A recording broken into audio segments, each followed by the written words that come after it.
Good evening, everybody. I'll give everyone just a couple minutes and we'll get started about 2-3 minutes after. Thanks.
Hey, guys. Yeah, go ahead.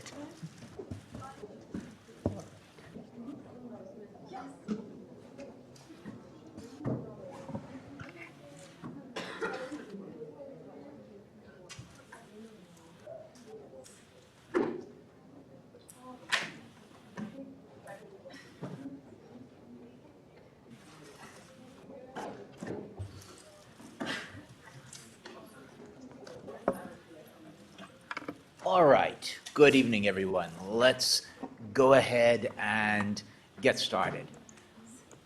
Tonight, we're going to be moving on from payments to looking at trade finance.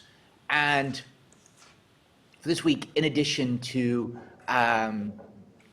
quite a larger number of chapters from the Good or Twig Fleischer books, I also gave you a report from Citi, their 2026 supply chain report. And we'll come back to that in just a few minutes. But if we look at what we've covered so far we've looked at essentially this idea of international commerce and international commercial law. We've looked at sources of international commercial law. And at this point, we've seen a variety of different sorts of processes for creating commercial law. We've looked specifically at the topic of sale of goods, focusing in on the Convention for Contracts for the International Sale of Goods, but also the model law on e-commerce. Last week, we were looking at money in payment, and this week, we'll be looking at trade finance. Thursday and Friday, we have tutorial groups, so I'll send a note on those. Note, next week is the reading week, so a chance to catch up. And then moving into the second half of the course, we'll be looking at some specific aspects relating to energy and natural resources, then carriage, transports, logistics, and insurance, agency distribution and structure, dispute resolution, and looking forward. So, in the context of trade finance, we look at what we were looking at last time. And essentially, we move to this idea of structures of international commerce. The idea that a typical international commercial transaction will involve some form of sale and purchase of goods. We're primarily focusing on goods and things. That will, unless it's an instantaneous transaction, that will necessitate some form of payment. As we add in time, that payment becomes financing. And unless the good, the thing, is exchanged immediately in an instantaneous manner, there will be some form of transport or shipping. And what all of this does is it means that what we often think of as a simple two-party transaction is often much more complicated. And that's in a single one-off transaction. This, of course, gets more complicated if one is thinking about an ongoing series of transactions. The expectation that this won't be a single transaction, but that this will be an ongoing relationship. And we can add in the extra complexity if one is thinking about a supply chain. And we saw last week the example of the IOU system in the context of the Chinese mainland. We can think about the BYD example and how that supply chain involves many different parties, because when one is thinking about building on a continual basis large volumes of something like vehicles, one doesn't order the pieces for each of those vehicles each time one is making a vehicle. In other words, one designs a system where the thing then results in a series of pieces that are joined together through an ongoing supply chain to produce the final thing, which in turn may be sold, paid for, and shipped. For instance, something like a car or an aircraft. And as we looked at this idea of purpose and evolution of commercial law, this idea that combinations of legal mechanisms, which could be public, they could be private, they could be essentially hard law, they could be soft law, a variety of different structures. Law is used to address time, distance, risk, to support complexity and specialization, enhancing predictability, enhancing efficiency, reducing transaction costs. Similarly, we've seen how technology may be used as a mechanism to address these same sets of issues. And we're also starting to see how combinations of legal mechanisms and technological mechanisms can go together. We've also discussed this idea of relationship-based mechanisms, which in particular will take us to some of the structural issues in the second half of the course. If we look at this idea of money and payment, we looked last time at the fact that we are seeing a greater range of monetary instruments used in international transactions.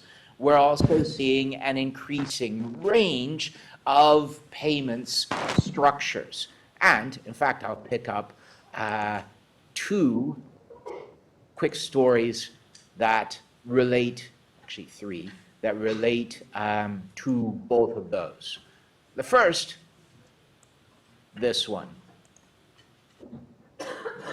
Europe's finance chiefs push bigger global role for Euro. This is the idea that we're seeing an increasing range of governments seeking to increase the use of their own currencies internationally. And this is an example where one can think about use of a currency for a variety of reasons. It could be as a monetary instrument, it could be as a payment instrument, it could be as a financial instrument, it could be as a savings or investment mechanism. Obviously, our focus is on payments and a little bit more from the standpoint of finance.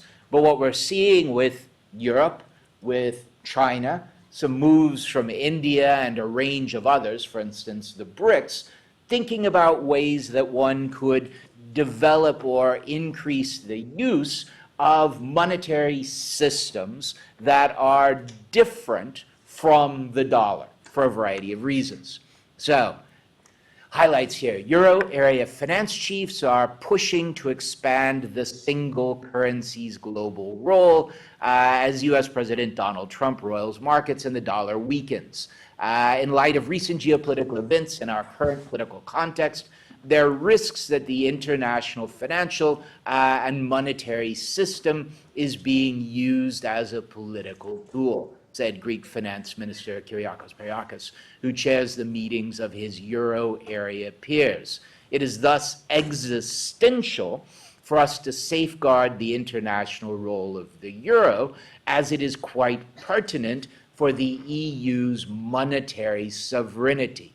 The comments came just after the European Central Bank, which is the European institution responsible for the euro, the single currency, introduced its strongest move yet to promote the euro. Over the weekend, the Monetary Policy Institution announced that it's prepared to offer liquidity to central banks from around the world. So the idea here is that one of the questions from the standpoint of users of a monetary instrument. Now, first, think of it from a purely transactional standpoint. In other words, you have a long-term contract. You are in, for instance, Brazil, and you are a distributor of Daimler Mercedes automobiles. You are a Mercedes dealer. Therefore, you are buying and selling on a commercial basis Mercedes cars. Very common in those sorts of circumstances for the seller, Daimler-Benz in this case, to invoice the transaction in euros. In other words, it is putting one of the risks, the currency risk of the transaction, on its dealer, its distributor in Brazil. Why? Because the dealer or the distributor in Brazil is, generally speaking, selling cars in Brazil in local currency, in Brazilian real. Now, you will have certain circumstances in jurisdictions potentially where you have very high rates of inflation or unstable currency systems where you may see the use of foreign currencies for these sorts of transactions. But generally, if you are, for instance, a Mercedes dealer in Brazil or any other country, you will sell the cars in local currency. But very frequently, you will be buying, you will be paying the supplier in euros. That means that you have the risk that the Brazilian real drops against the euro, and therefore the cars become more expensive. You also have the potential upside that potentially the euro weakens against the Brazilian real, and therefore you make more money from the standpoint of the currency. And this raises something that I've flagged frequently before, but this is the idea that for any commercial enterprise dealing on a cross-border basis, one of your important functions is what we think of as treasury management. In other words, If you are the Brazilian car dealer, you need to manage your income in Brazilian reals. You need to manage your payments to Mercedes Daimler-Benz in euros. You need to be making sure that payments are coming in from those that are buying from you, and that you are getting payments made out to your supplier in the correct currency. Now, if you are Daimler-Benz and you are selling Mercedes cars all over the world, in most cases, you're going to try, if you can, to invoice the dealers, the sellers of those cars, in euros, in your home currency. And you are then going to try to manage essentially the streams of payments that are coming from your dealers, your distributors all across the world, to then match your costs for logistics, for the components of your supply chain, etc. And mainly you're going to try to do that, as we saw with the BYD example, you're going to try to do it in your home currency. But we do have increasing examples in cross-border commerce where a firm may be invoicing in multiple local currencies. In other words, very common for an airline in particular. If you think about airlines, airlines generally today offer prices in local currencies. So that if you're buying a ticket from Qatar Airways, for instance, in large numbers of countries around the world, they will sell in your domestic currency. But of course, their master currency is either the dollar or the Qatari dinar, depending on how they're priced. I think they're dollar-based, as it happens. But that means that they have to have a mechanism to manage those payments that are coming in from large numbers of different jurisdictions around the world, and they need to get those payments into the currency where most of their costs are. And if we think about most of their costs, a good chunk of any airline's costs is jet fuel. Jet fuel priced in dollars, that means that they need to get all of those local currency payments, a portion into dollars, to match the costs that they are spending on jet fuel payments. Now, in addition to that, they buy a lot of airplanes. Those airplanes, depending on who they buy them from, if they buy them from Boeing, that's a dollar-based cost.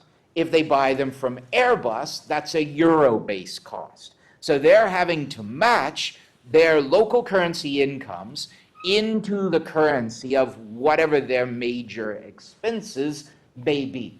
They will then also have a variety of wage and other costs, payments to airports, which will frequently be in the local currency of the airport. Wage levels are going to be typically in Qatari currency, etc. So you can see that from the standpoint of that enterprise, one of its challenges is actually managing all of the flows that are coming in, managing that to get it into the currency that they actually need to cover the expenses in the various currencies that those expenses are denominated in, and finally, to be able to pay their shareholders from the standpoint of gains at the end of the day. So, one aspect of cross-border commerce is, as soon as we begin to think about payments and financing, we're also thinking about these treasury management processes.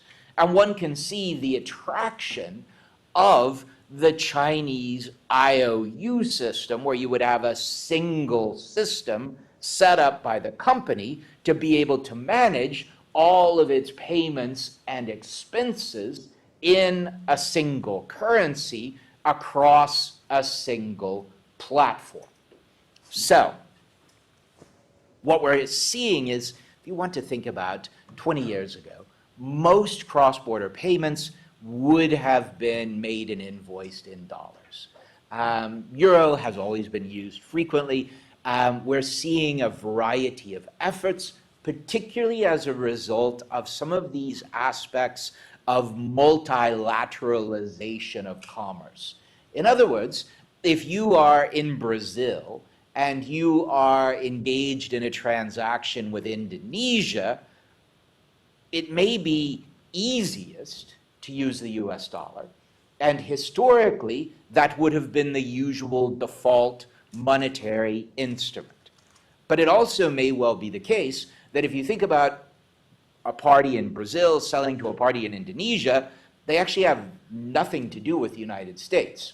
And so the fact that the payment would eventually have to go through the US dollar payment system is a concern. So, on the monetary side, we're seeing efforts like this.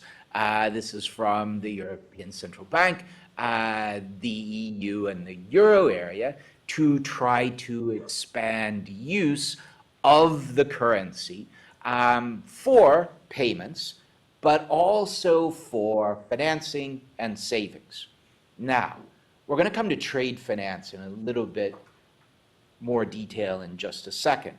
But if you are, for instance, receiving payments in a currency, typically you'll want something to do with that currency. And what that typically means is liquidity management. You may put it in a bank account, but that means you need a bank account that may accept that foreign currency. A corollary of a bank accepting a foreign currency means that it typically has to find some use for that foreign currency. And the end result is major payments banks like HSBC, Citi, Bank of China, JP Morgan, Standard Chartered, BNP Paribas, major payments banks also tend to be major suppliers of trade finance.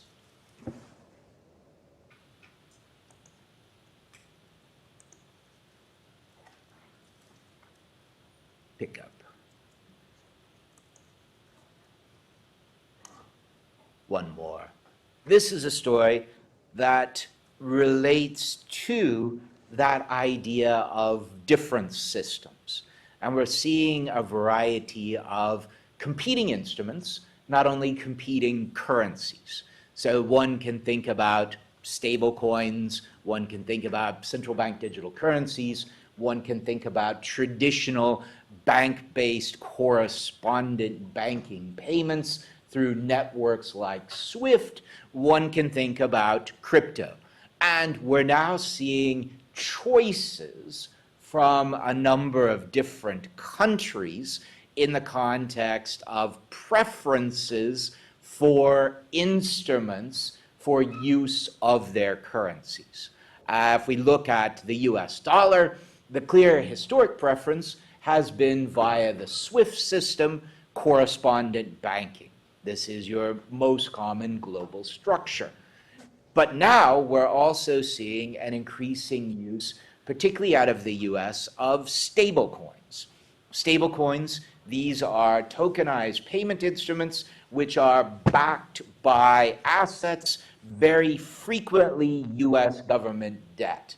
And we're now seeing increasing use of these sorts of payment instruments in cross-border transactions. And in particular, recent data is showing very rapid growth in use of stablecoins, particularly in cross-border transactions in the context of Africa.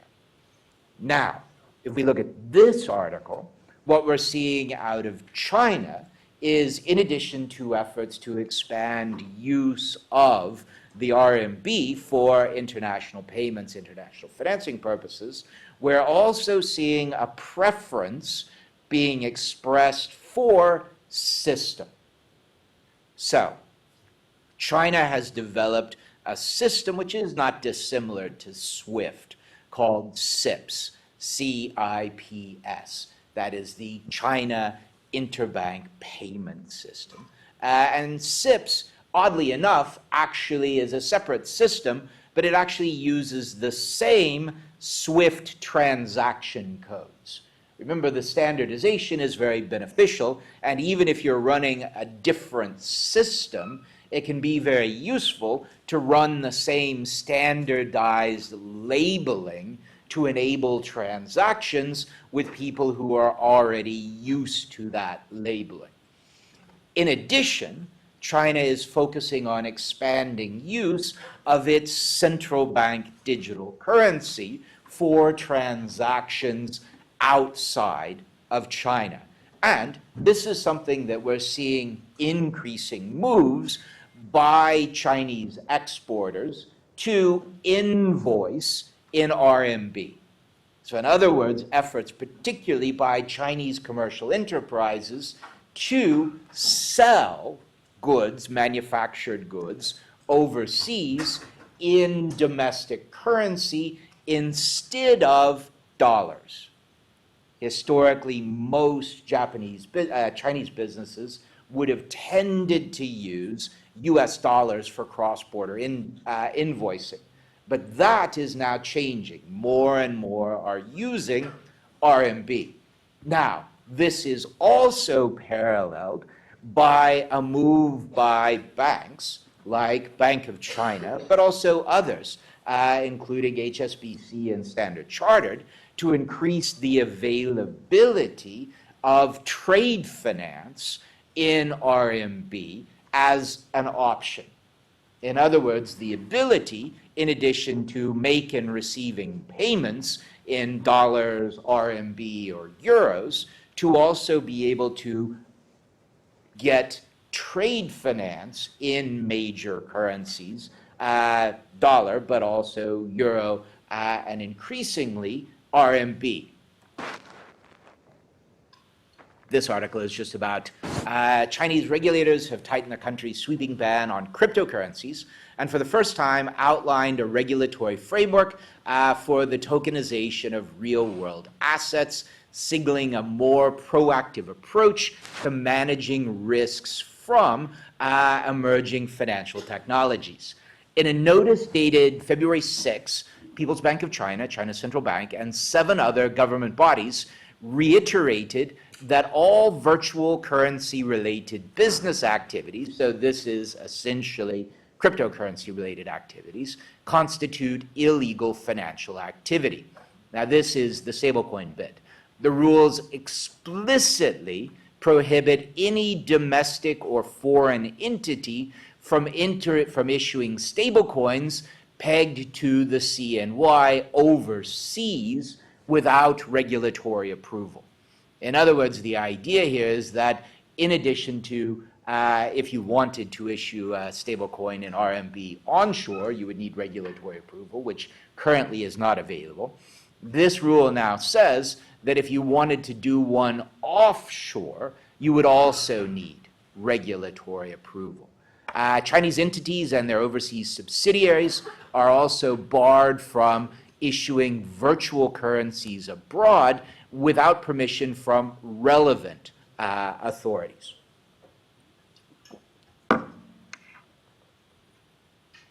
The latest move underscores Beijing's hardline stance against cryptocurrencies, even as major financial hubs such as Hong Kong move to develop regulated frameworks. So I think this, from the standpoint of this idea of competing monetary instruments, but also competing systems and technologies for payments, is a good example of some of the directions that we're seeing. Come back to that. Now, we talked a bit last time about promissory notes and bills of exchange. And we saw in the context of the new Chinese IOU rules essentially the creation of a digital bill of exchange for supply chain payments and a platform system to go with that, and the beginning of a move away from proprietary systems such as those of BYD to more wider regulated platform type systems, and the expectation that we will also see these expanding overseas as suppliers increasingly diversify away from only mainland suppliers. We also talked a bit about electronic bills of exchange, and I wanted to pick up at this point a segment from the Citi Supply Chain Financing Report. And if we look at this report, essentially you get a review of global trade patterns, which highlights many of the same issues that we've been talking about. A big discussion from the standpoint of data centers. And this, probably the interesting bit, is looking at the component pieces of a data center supply chain. In other words, what are the things that actually go into building a data center, and how are we seeing the evolution of financing? Something that we flagged, in this one we're going to look at some more, but this is the idea of re-engineering trade finance with AI. And this is something that actually the section talks about more than just trade finance. It generally talks about re-engineering supply chain directions. Global supply chains and essentially direction, approaches to working capital, which we're going to look at, and a whole section on tokenized bills of exchange. In other words, an experiment, a proof of concept that they've done to try to actually make a tokenized digital bill of exchange operable. So if we look at this,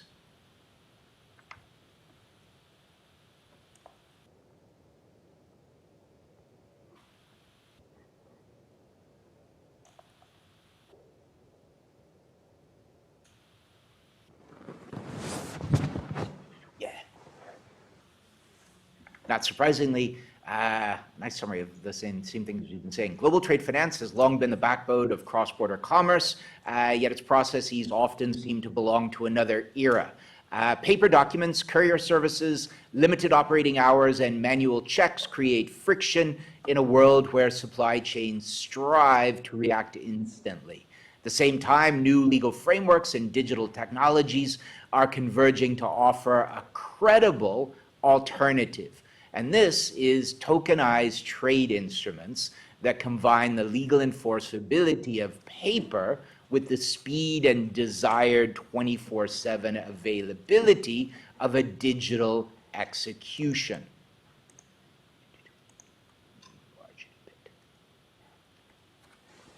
Global trade finance has historically lagged other parts of financial services in terms of digitization.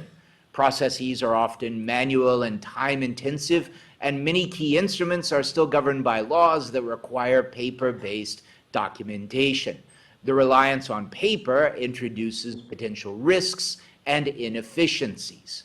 Geography adds another layer of complexity. Buyers and sellers often sit in different time zones with limited overlap in working hours, so even simple actions can be delayed by days. This is increasingly out of step with supply chains that need to configure rapidly and corporates that face tight working capital constraints. Bill of Exchange 101. A bill of exchange is a negotiable instrument designed to protect payment between trading partners. In various forms, they have been used for centuries, perhaps even millennia. They are initiated by the party that will receive payment. The seller drafts a bill stating that the buyer must pay a specific amount on a future date, then sends it to the buyer for review. If the buyer agrees, they sign and return the document. That signed bill gives the seller a legal right to claim payment if the buyer does not pay as agreed. In many jurisdictions, bills of exchange enjoy one of the strongest types of legal protections. In an insolvency scenario, for example, the holder of a valid bill is often at the front of the line when proceeds are distributed. The challenge is, in their traditional form, bills are overwhelmingly paper-based. Typically, they must be physically drafted, signed, and transported between parties, often across borders. This makes them slow, operationally complex, and increasingly mismatched to the speed and transparency corporates expect from their financial infrastructure. One of the main reasons is that legal frameworks do not recognize digital equivalents. This is now changing. So we can see Article 12 of the Uniform Commercial Code in the UK, the Electronic Trades Document Act. Both of these largely reflect the MLETR, the Model Law on Electronic Transferable Records. And the next step here is actually to turn the bills into tokens. In other words, making a token that can be freely transferred in the same way that a paper-based bill could. And so this is a proof of concept. City Trade and Working Capital Solutions is exploring ways to test how a bill of exchange could be transformed into a digital asset in a tokenized format. Working with PwC and Solana blockchain, Citi has completed an internal proof of concept that represented a bill of exchange as a token on a blockchain and executed the entire life cycle, issuing, financing, distribution, and settlement in a simulated environment to study how Citi could translate a concept to reality. The exercise used a private or permissioned blockchain and had no client involvement. In other words, this was purely a technological experiment.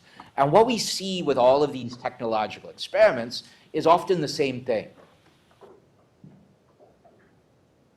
The process in terms of getting something from an experiment to reality, often about 40% of our time and energy is on the tech. Usually about 60% of time and energy is on the legal, regulatory, and governance issues. So in other words, it's nice that Citi has made the technology work in this context. It shows that one can make a digital token on a closed blockchain that can look like a bill of exchange. But legally, is it a bill of exchange? And that's where the challenge in all of these proof of concepts actually lies. And if one wants to think about the Chinese system, one way to do it is to designate via a legal instrument that in fact this is a bill of exchange within the system. But that may be limited to the context of a single jurisdiction. As soon as that tries to go outside of that single system, it is going to run into both issues around proof, but also issues around legal validity. But I think what this highlights is, one, this idea that we're seeing mechanisms to try to experiment. The downside, as we keep saying, is the take-up so far is low. Now, this is something that is interesting because it takes us to the next stage of financing. Bills of exchange are often used to obtain financing. So, in addition to just the transfer, we want to be able to think of a mechanism.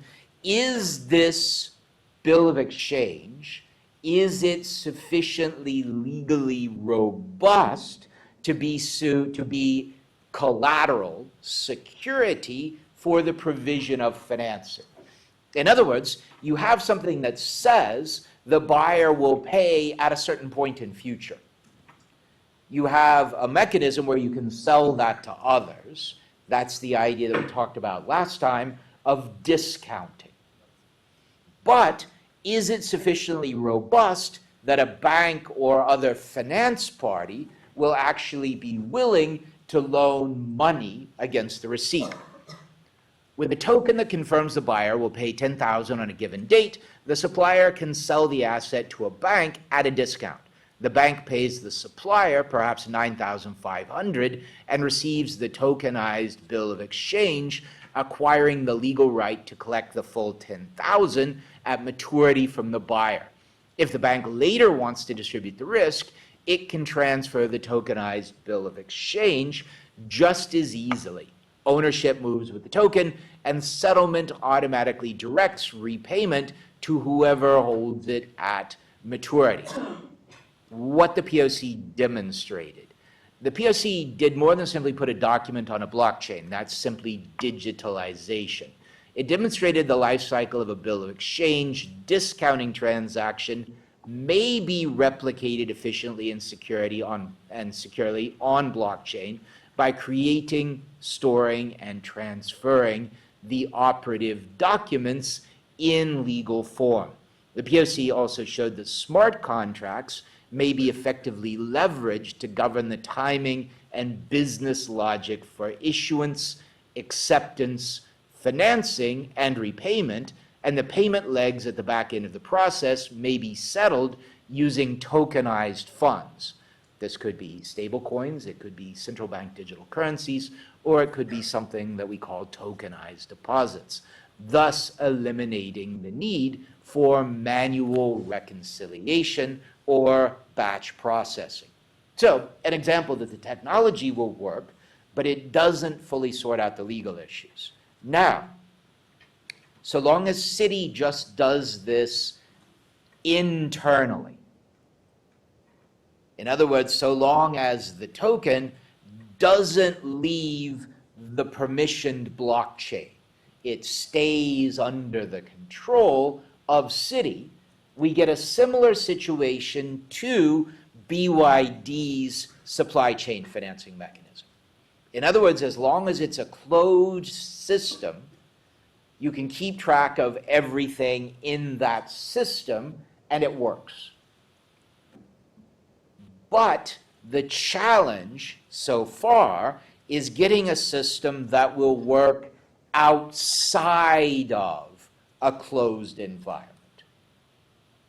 And that's where we're not to yet.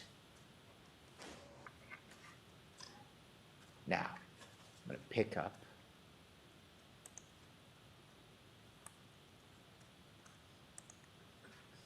one more thing. So, we also looked last time at letters of credit. I want to look at one thing before. So, this is a website that we keep coming back to because it actually provides some useful resources. This is the HSBC website, and if we look under the who we are, we actually get HSBC and trade.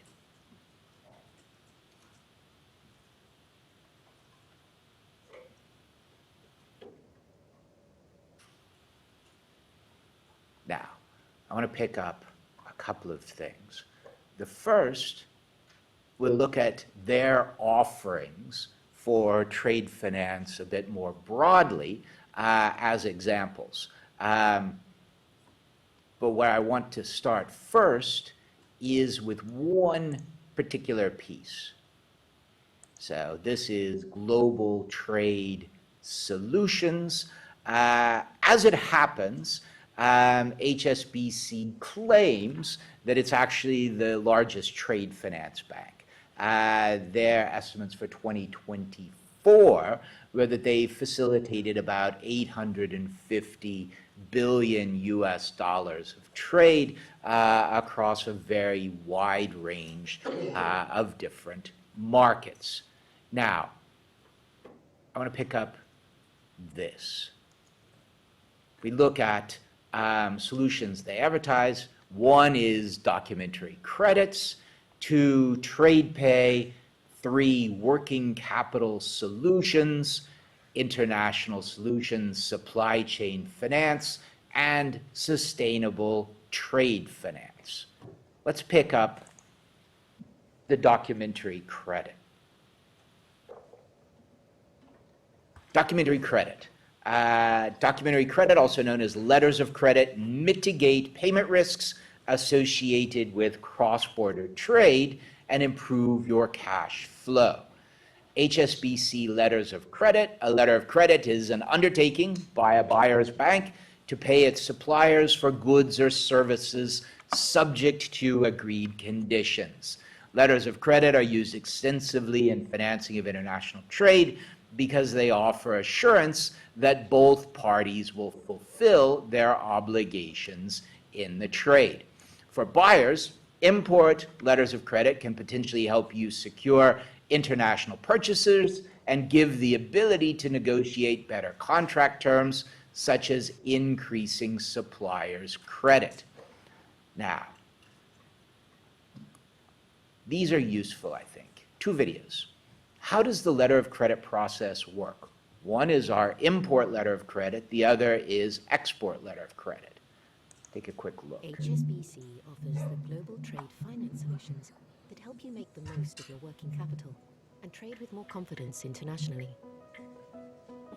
Our Trade Academy learning program has been designed to demystify trade and help you navigate the world of trade finance. When buying domestically or importing from another country, you want to make sure that you receive your order before you pay. Import letters of credit, also known as import documentary credit, ensure that payment is only made when documents covering goods and services are received according to the terms set out in the letter of credit. This can provide your seller with enhanced confidence that they will get paid, helping to improve their cash flow and to further develop your business relationship. HSBC typically issues over 100,000 import letters of credit each year. Note that, over 100,000 import letters, and then we'll compare the export letters in just a minute. And our global footprint means we can issue them in many markets around the world. Once you have set up a credit facility with HSBC... So, this is key. If one is starting with a letter of credit as a business, your first step is actually getting credit from the bank. In other words, part of making the payment is that the bank is actually confirming that the payment will arrive, and therefore that means the bank is actually issuing you, extending you credit as part of the process. So when we look at a letter of credit, the time element involves also financing in addition to trying to match the payment with delivery. We can issue a letter of credit to your seller's bank. The seller then prepares the relevant documents as required by the letter of credit. So, seller's bank. So HSBC is engaged by the buyer. So the buyer is buying something. It's importing something. It's importing BYD cars, for instance, from China. It engages HSBC to provide a letter of credit.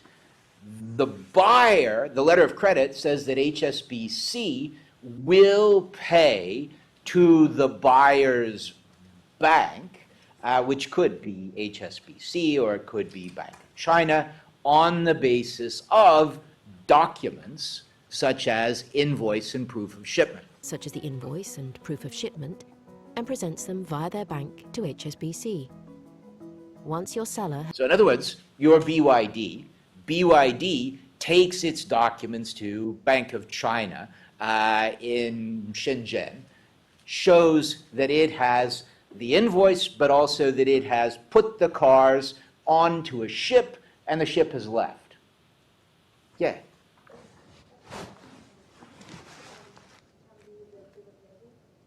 So the proof of shipping in this case, because I actually said ship, would be bill of lading. But what we're going to see when we look at the Cape Town Convention a little bit later tonight is that if it's aircraft, it's not necessarily a bill of lading. It's a different sort of thing with a different sort of system. And if we look at the Cape Town Convention, essentially it's a mechanism to make it easier to use various forms of documentation for financing. So in this case, yeah, I said ship, so it would be a bill of lading. But if it had been an aircraft, it would be a different sort of form, which is legally quite different than a bill of lading. Good question. Has presented the required documents and met the pre-agreed conditions, we will make the payment. You will be notified as soon as the documents arrive from the seller's bank, and you can follow every stage of your transaction using our Trade Tracker app. You can easily apply for a letter of credit online on HSBC Net, or use the application form available on our public websites or at your local branch.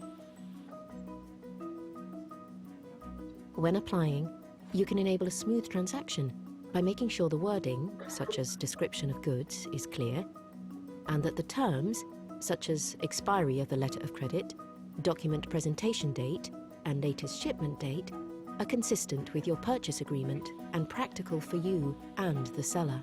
So in other words, making sure that the information on the LC matches the underlying contract agreed. Speak to your relationship manager or trade specialist to find out more about working with import letters of credit and other trade products offered by HSBC.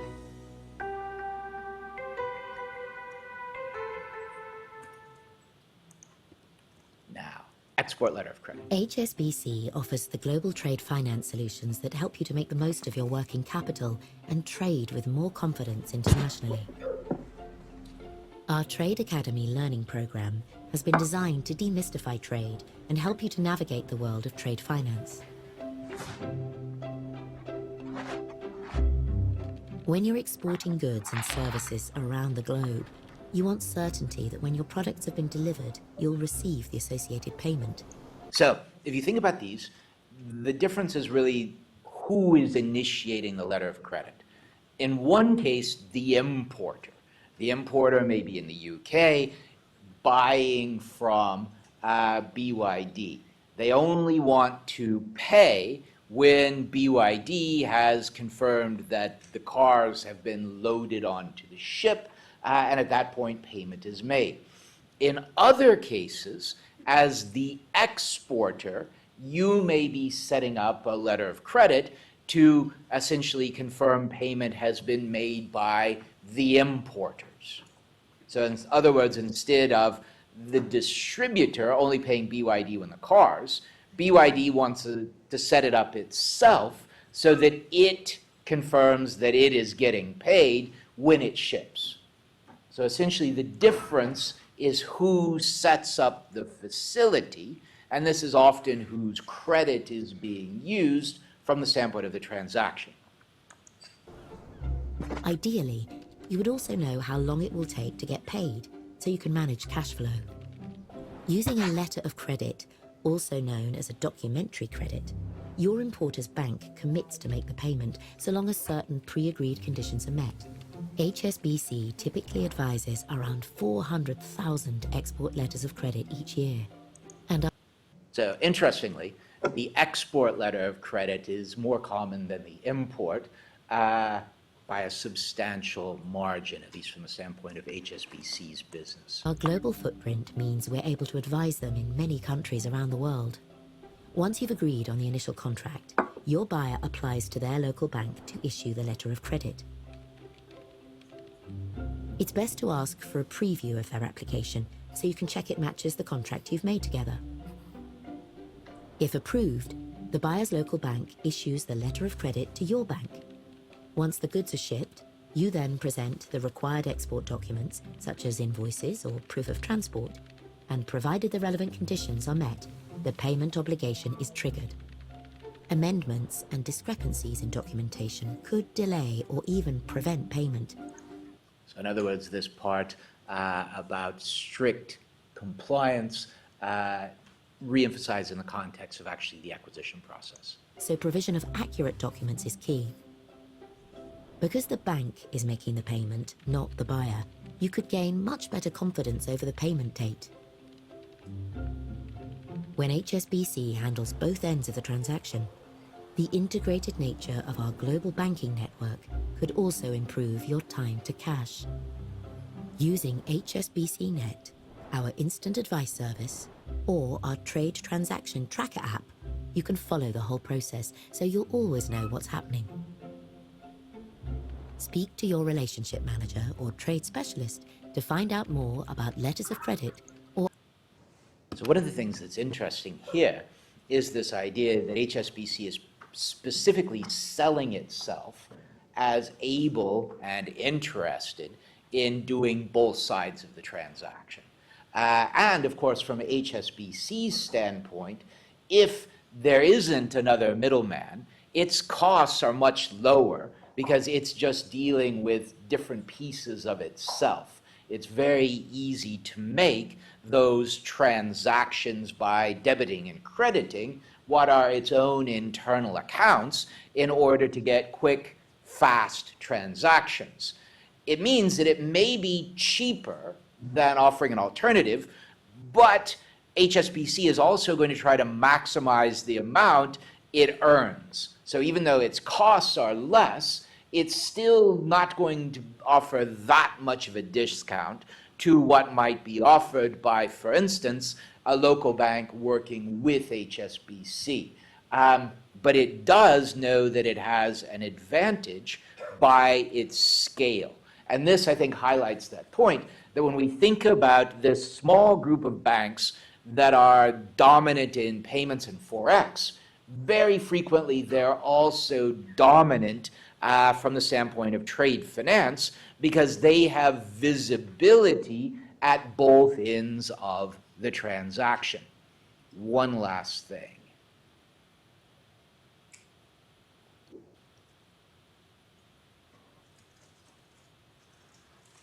Where's that?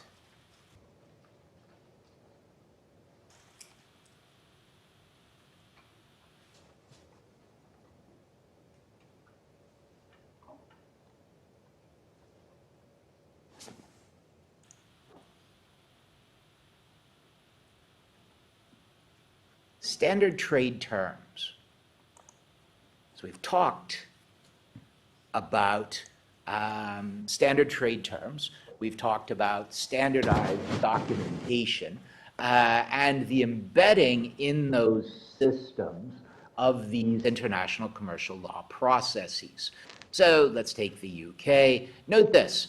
If you receive trade services from HSBC in a country or jurisdiction below, please use the relevant link to access the applicable standard trade terms for your review. It's a lot of countries. They have what are essentially the same terms, but with some tailoring to the nature of each jurisdiction involved. Standard trade terms, HSBC UK Bank and HSBC Bank. Section 1, trade services, and notice right at the beginning, those ICC rules. This is specifically the structure for this contract. Reimbursements, indemnity, other rights, fees and payments, representations, undertakings and sanctions, instruments and electronic platforms, disclosure, governing law, definitions, etc. Now, let me just pick up. ICC rules. Unless the customer otherwise requests and HSBC agrees with such request, all documentary letters of credit issued by HSBC will be issued subject to the UCP 600.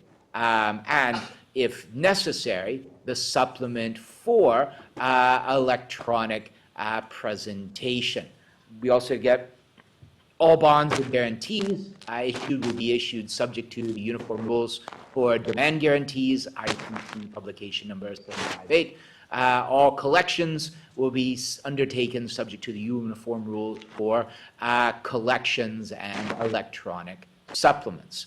So in other words, we see explicitly in the context of the documentation the incorporation of the ICC standard terms as default, if you will, terms and conditions for the contract and embedded in their systems across all jurisdictions, which then makes these transactions quite predictable, both from the standpoint of HSBC offering, but also from the standpoint of customers using. All right, let's take about a 10-minute break, pick up at 10 after 7.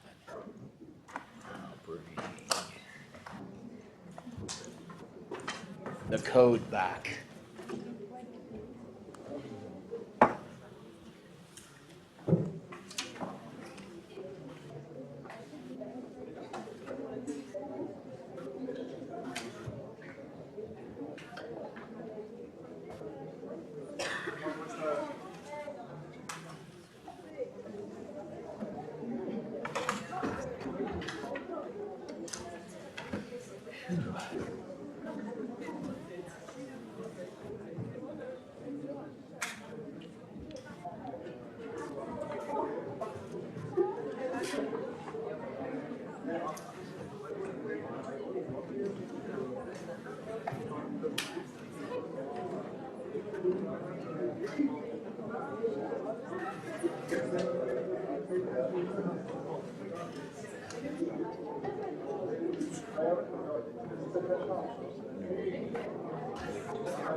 Hey.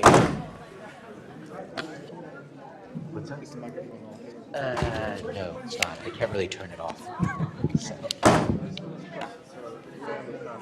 Claiming literally anything but air labels and to have all the interest rates add-ons on that sort of to my understanding, everything much is spread, air labels, air labels, can these for perishable goods? no. You use air labels or anything. So, it's today, and this is one of our big themes so far, is that air transport has become so cheap and ubiquitous that it's used for everything that isn't. So anything that's small, that's the key. So today, this was, for instance, the example that we talked about in the context of looking at Shen or Taylor, is essentially their entire business model is air freight. So it's something that often there's this view, but the reality is increasingly air freight is used for all sorts of things. In my head, because I've had undergrad, so I have both of those A to Z, English, Yeah. It seems like air labels are slightly It's too easy. Yeah. Because it's non-negotiable, it's non-tradable, it's just A to Z. Yeah. The key is the speed. In other words, the challenge with, say, shipping is time. Yeah, delivery. Exactly, it's the time. Whereas air transport is generally 24 hours. Okay, so in that case, how does insurance work? So the insurance is just cheap. The timing is less. And it's also the case that from the standpoint of risk during transit, there's less of it. So in other words, if it's going to take something 6 months to get from point to point, Yeah. there's a lot of risk in between. And so the key to the bill of lading is that that bill of lading can go to a variety of places to transfer that risk during that time. But like with an air transfer, it's generally going to get from 20 to 24 hours. So there's no time to send it. It's like if the goods are sort of, let's say, there is no carrier situation per se as in a bill of lading. So does risk cost nearly instantly, or does the carrier carry the risk, the seller carries the risk? So, the carrier does carry the risk, but there are limitations specifically in the aircraft conventions on liability. So often there are contractual provisions that go with the transaction, which is different because you don't have quite the same standard limits via international treaty in the shipping context. Okay, thank you. So yeah, no, the key is to realize that increasingly, today, if one is thinking about sending a high value thing, you're probably, you might send it by ship if it's not urgent, but it's now so cheap to send things by air that you may well send it by air. Yeah. Okay. Yeah, even mobile phones. As you mentioned, every small good, so to me it sort of conflicts, like the urgency aspect as well as you mentioned some factors in an industry that keeps flowing needs a steady supply of goods. Yeah, but I think the Shen and Timo examples kind of upended things because essentially they took what you would have traditionally bulk shipped low value goods and instead they ship point to point via air, and it's just because air has become so cheap. Which, when most of, a lot of, for instance, the Good Book, when that was being written, air was much more expensive, but now air is cheap. Okay. And that's it. If just one last thing in that case, let's say a Swift, San Francisco, £600,000. How much would that be in terms of airfare? Do you have an idea? I mean, it all depends Let's say on the the goods. size. So if it's a little thing, then it's easy to ship. If it's a big thing, you can't really ship it by air. So it just means that it's very fact specific in what you're trying to do. It's less about value and more about timing and size.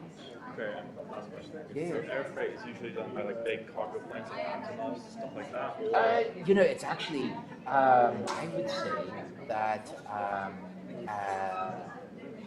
757 is, this is, if you land like the big airport and you look at the cargo planes, they're basically,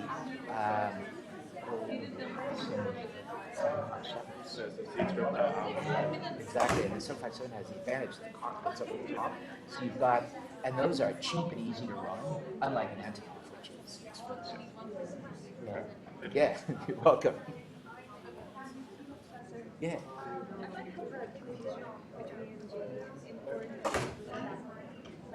Yeah. Yeah, basically you would agree who is going to apply for it. Because the difference is basically the party who initiates it, right? If it's the buyer, Exactly. then it's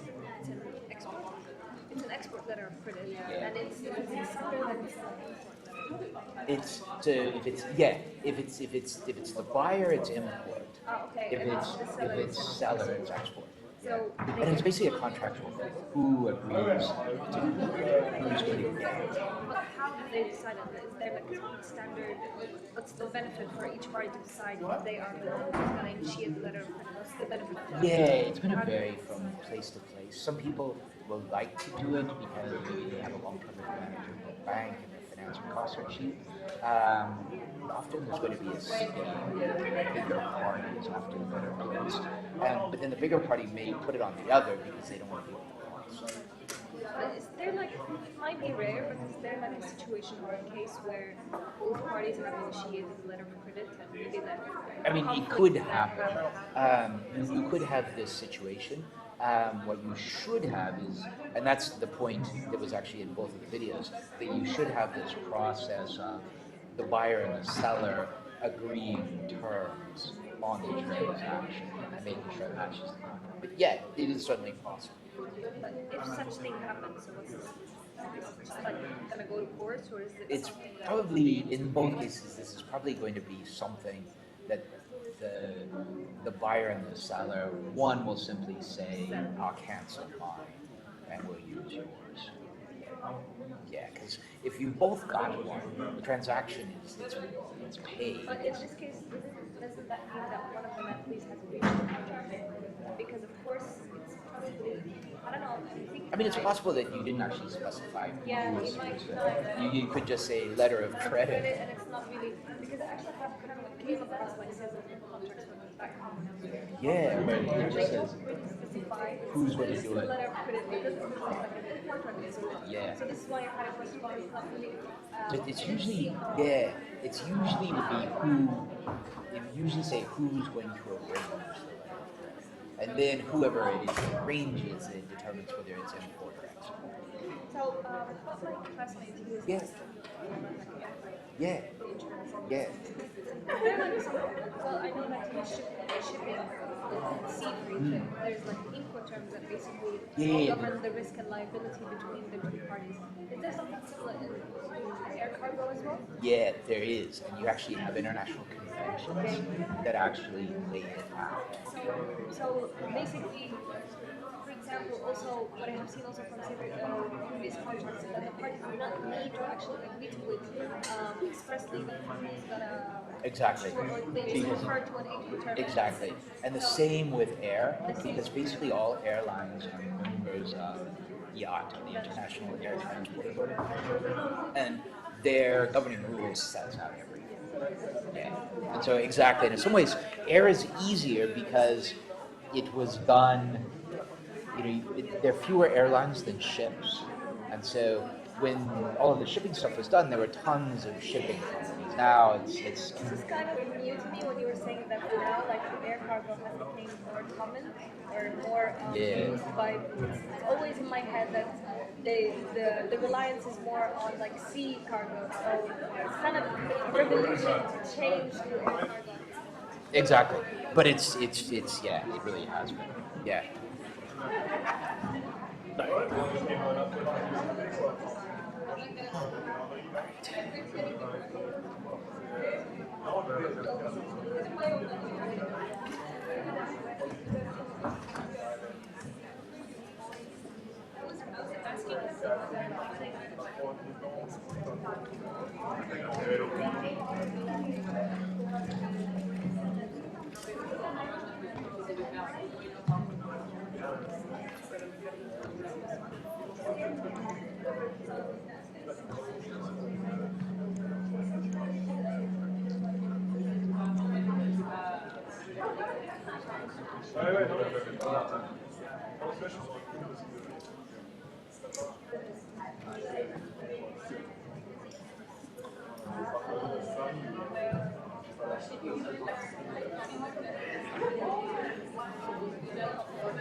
All right, let's go ahead and get started.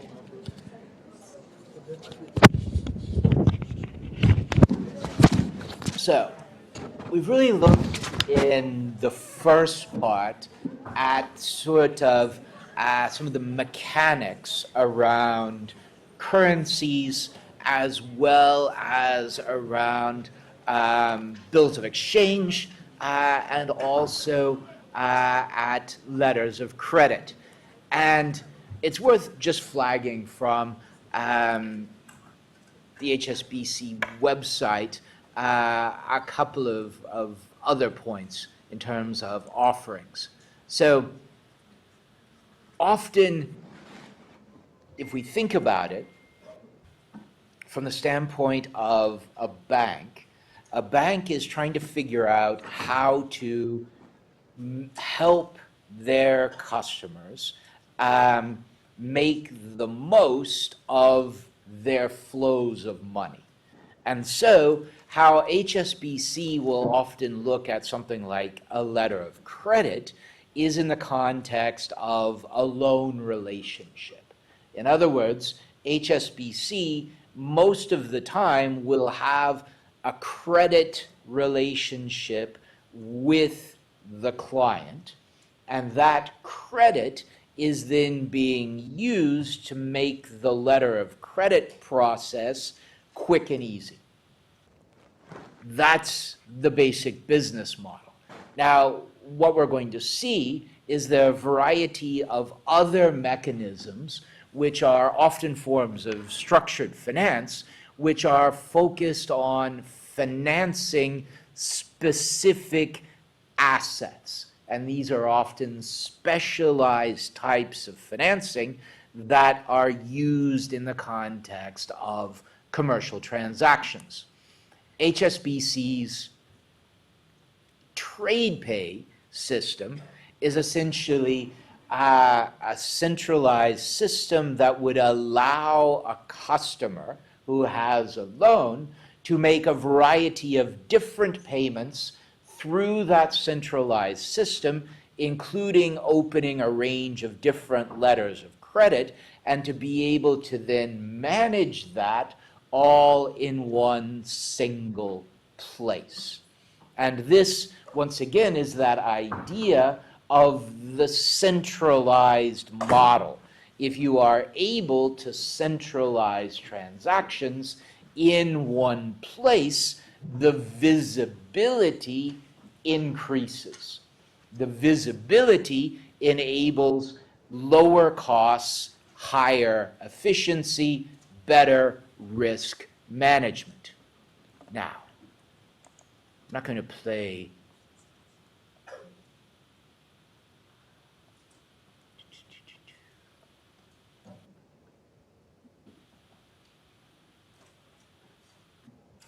the video is kind of boring. You always have to watch with these videos. Half of them are just marketing videos, and some of them are actually substantive. But what is interesting are some of the numbers. And this is about essentially a transaction framework between HSBC and DHL. Now, if we think about DHL, essentially this is one of the largest shipping companies. And so from their standpoint, having a close relationship with a large bank like HSBC eases payments and financing. And from the standpoint of HSBC, being able to have a global client like DHL is actually ideal. So this is John Pearson, CEO of DHL. DHL and HSBC have an extremely strong relationship. DHL delivers, and this is interesting, DHL delivers more than 1.5 billion parcels to over 220 countries every year, while HSBC serves almost 40 million customers in 62 countries and territories worldwide. It's an almost 40-year collaboration between HSBC and DHL.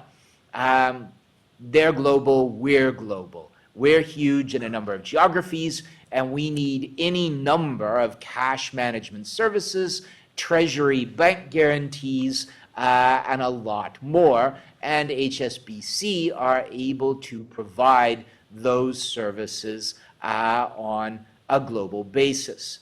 And it's interesting. It's a relationship that's changed and one that holds a lot of promise. The world of trade is today characterized by multiple digital islands that are still connected by paper. this is the idea of multiple closed digital systems, but the bridge between those digital systems are our traditional paper-based systems. Today, DHL helps us move paper between people on these islands faster and more efficiently, but we're also working with DHL to digitize trade. Now think about this from two different angles. One, if most of your letters of credit, bills of exchange are paper-based, but you are doing business in 70, 80 countries around the world, you need to get those documents from place to place. And so from the standpoint of HSBC, DHL is their lead courier provider. In other words, you need to get the paper from point to point for the transaction to work.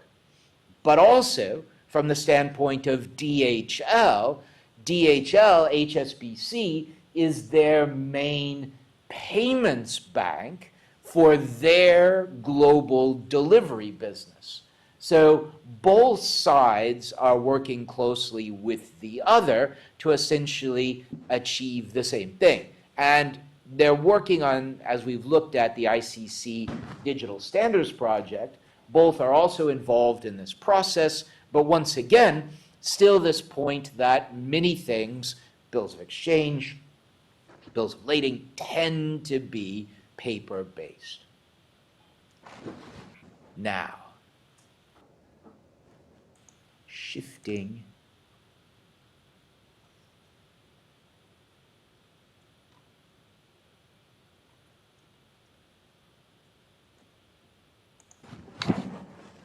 this is interesting, and I just want to pick this up.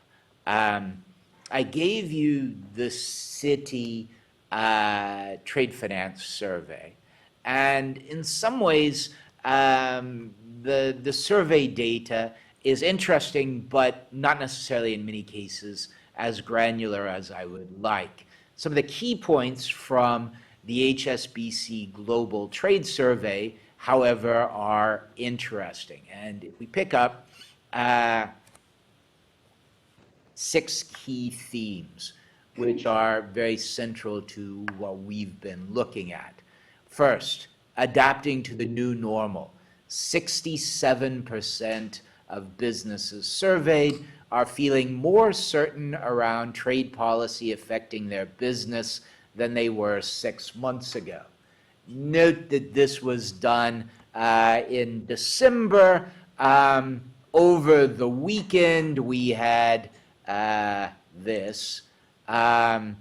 U.S. Supreme Court held the majority of the U.S. Tariffs as illegal. And so the level of uncertainty is way back for everybody. The downside is that while we were starting to get some predictability around tariff levels, albeit at a much higher level than they had been a couple of years ago, this now has thrown a complete level of uncertainty back into many transactions. Second, widespread impact.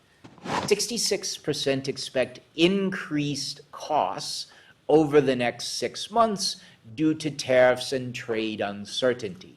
No surprise there, but what we're seeing is a shortening of time horizons.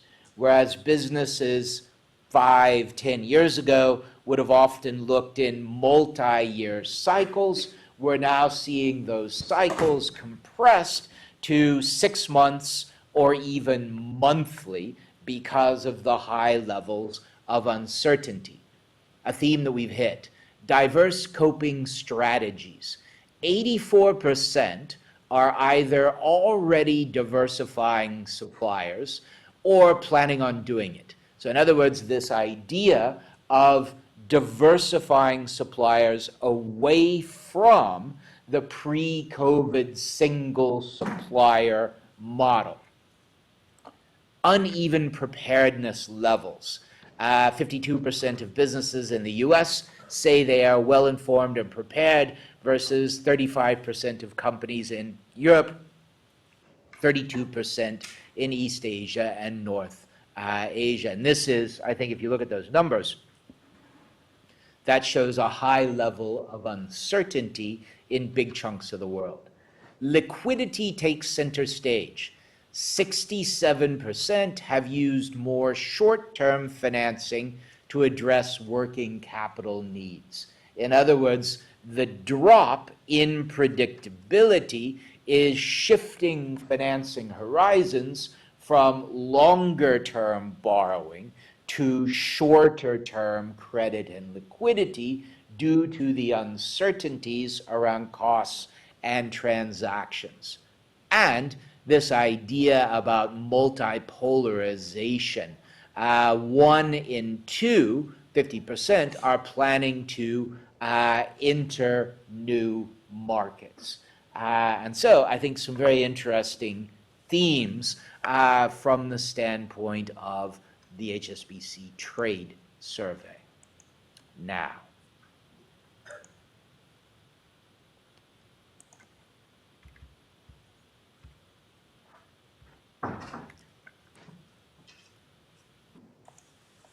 back to financing.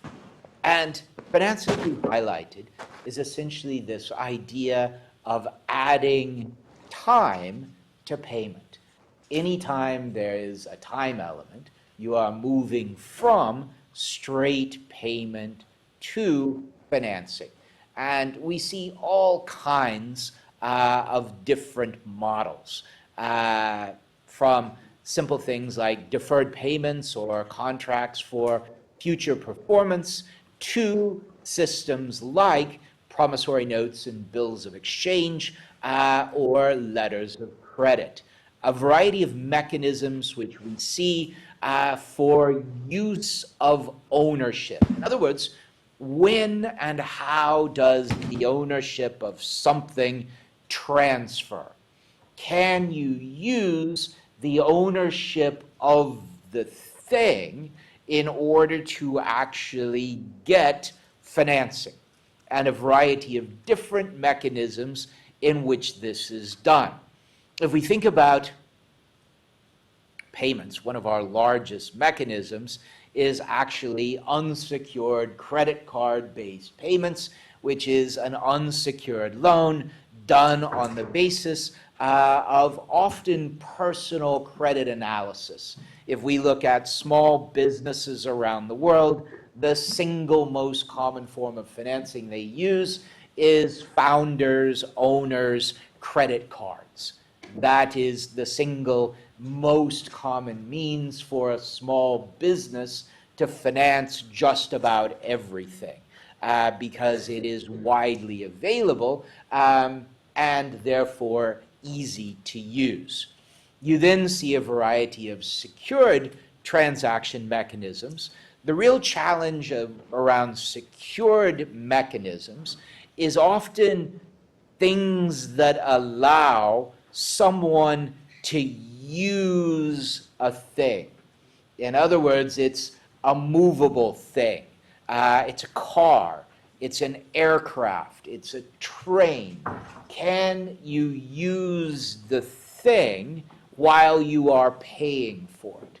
And a variety of different mechanisms and different legal approaches to try to make it possible to use things to finance themselves. And also relating to things like payments, what we call receivables financing. In other words, the idea that perhaps one can use expected future payments in order to borrow money. This could be in the form of discounting a bill of exchange. It could be in the form of selling other forms of receivables. It could be in the form of a variety of security interests in different receivables. Leasing. Leasing is, in most cases, a means of financing. It's very frequently a means of allowing someone to use a thing and for the thing to generate revenue, which can then be used to pay for it. And many of these different mechanisms are about exactly that. In other words, how can a thing be used to generate income which allows someone to pay someone for the financing costs? Others are about various forms of future payments and receivables. So these, in many ways, are two common functional approaches that have a variety of different legal structures, transaction structures around them.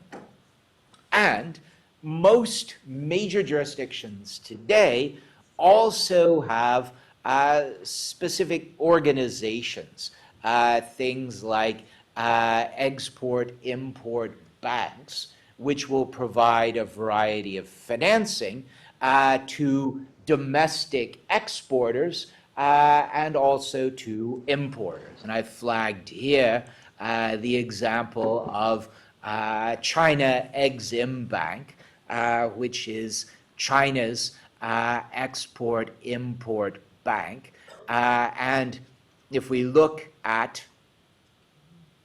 essentially what it does, credit businesses, supporting foreign trade, supporting cross-border investment, trade finance business, settlement, foreign exchange, demand guarantees, and a range of financial business, foreign exchange settlement, foreign exchange trading, exchange rate derivatives to manage foreign exchange risk, as well as a variety of forms of cross-border investment.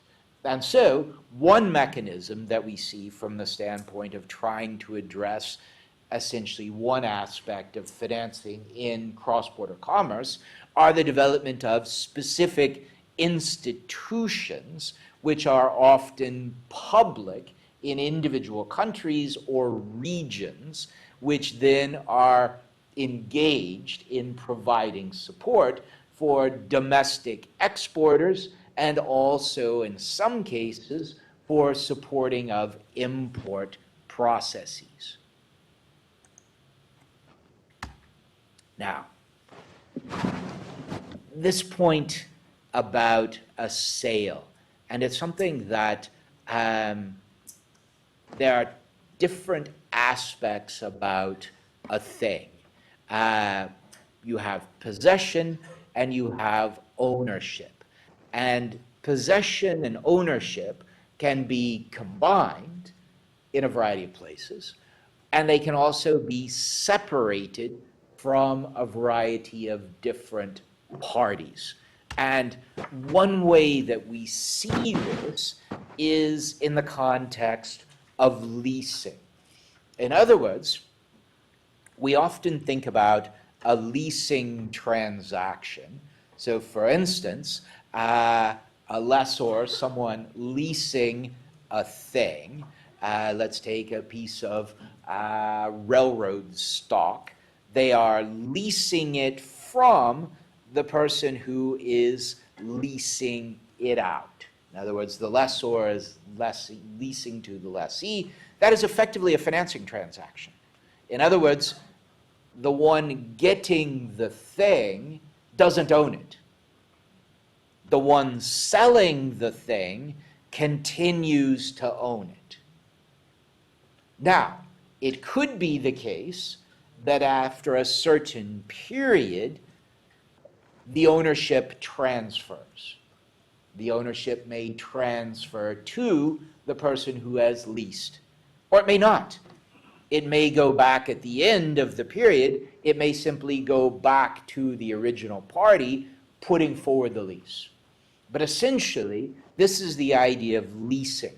There are a variety of ways how we can split ownership and possession over time.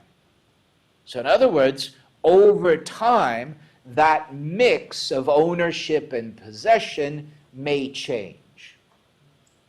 and that mix is a financing structure.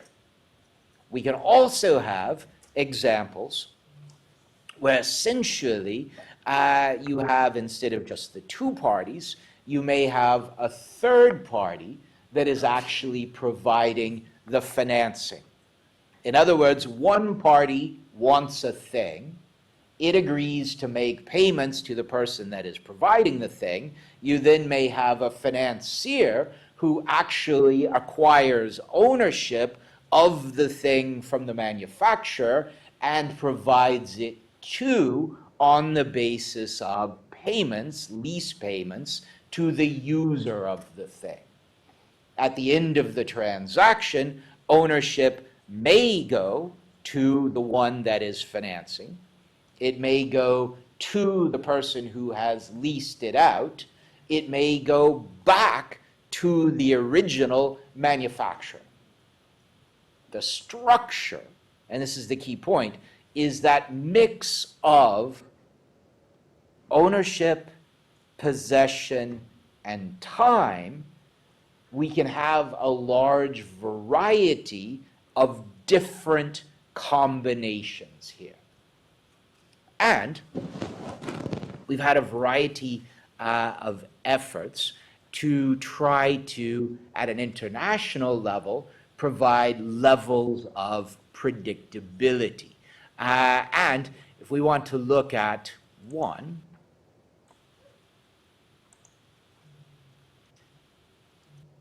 UNIDROIT, interestingly, has both a convention, which is largely about financial leasing, and a model law, which is largely about operational leasing. If we look at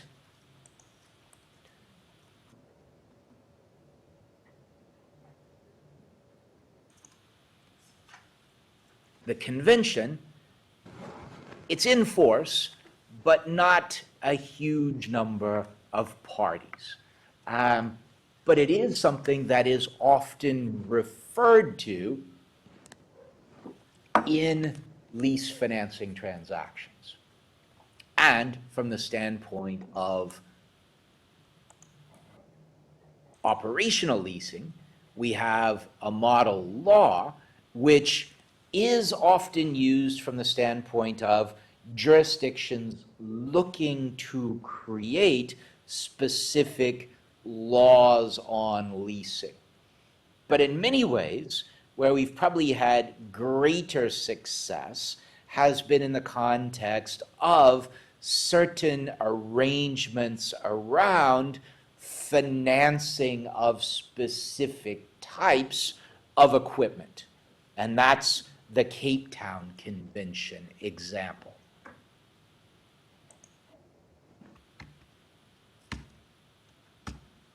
Receivables financing.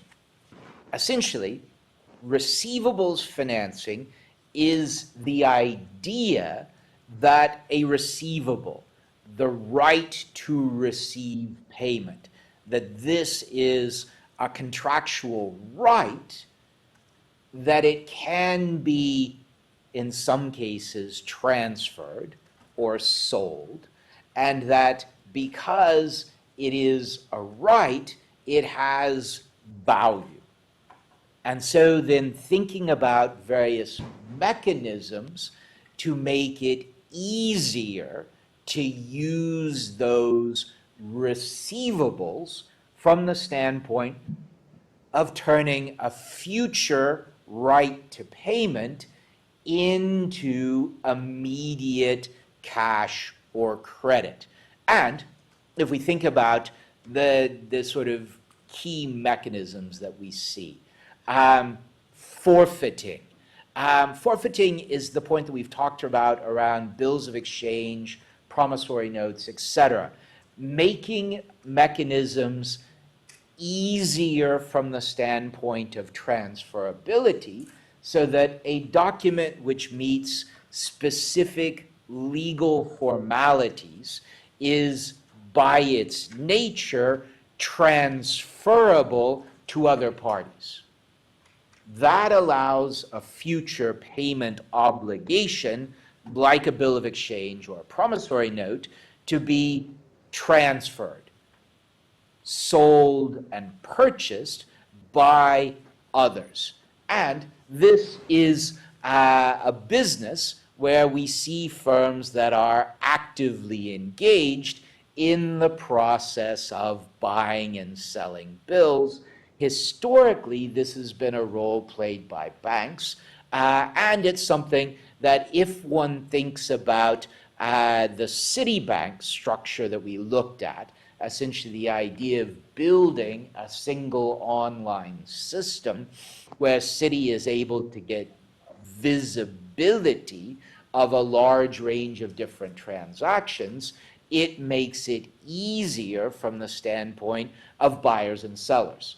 Similarly, as we saw in the example of the Chinese trade finance bills, that is a statutory mechanism to enable easier transfer of those instruments if they are done via a regulated platform that meets regulatory requirements, and therefore that makes it simpler from the standpoint of buying and selling those bills.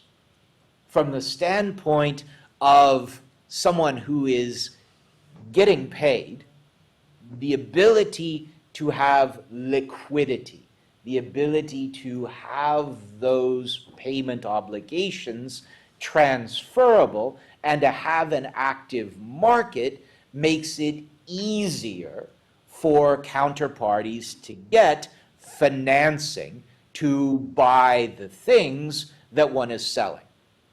That liquidity then reduces costs of financing for the buyers.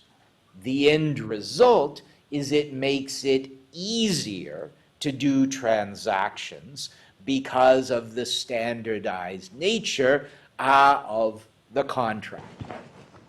We also see payables financing, and this is something that was flagged in the context of the HSBC website around supply chain financing. What you will have is banks like HSBC or Bank of China will actually very frequently engage with counterparties. Think about HSBC and DHL. HSBC and DHL, HSBC has very high levels of visibility of DHL's transactions. It is thus able to analyze the cash flows through DHL's business and its supply chain, and to be able to provide financing on the basis of historical data.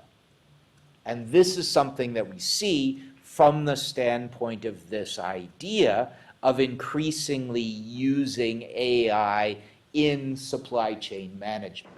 It's something that's highlighted in the Citi survey. Large percentages of businesses that are already using AI from the standpoint of supply chain optimization, and large numbers that are already in the process of using AI from the standpoint of optimizing supply chain financing. And this is something that I flagged last time, which is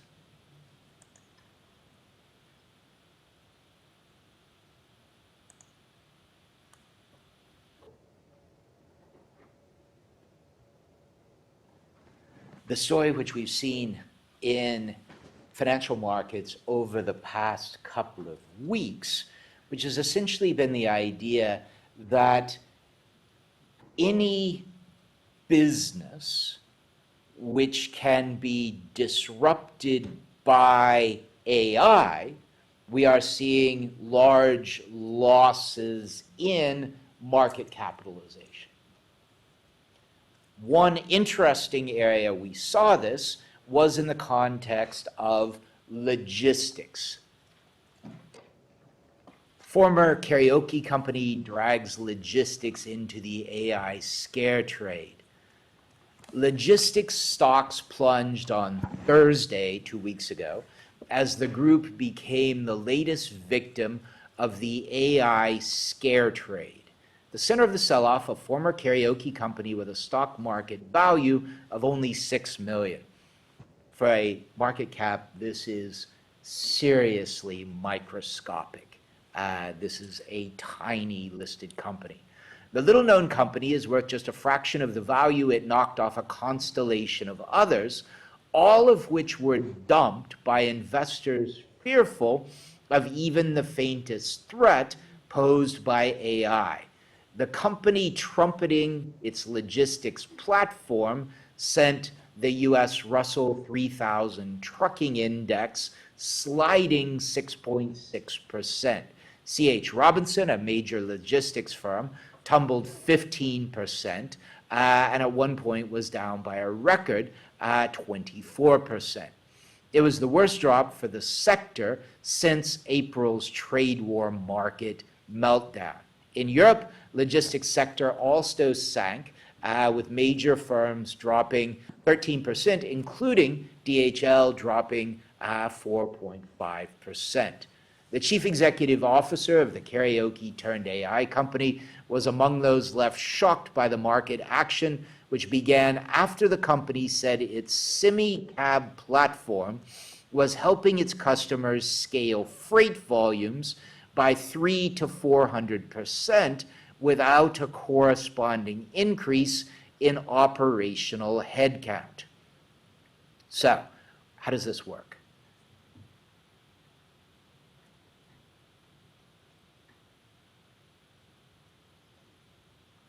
Investors had seen transportation as part of the AI-resistant trade, particularly as volatility in technology names caused a push to diversify portfolios.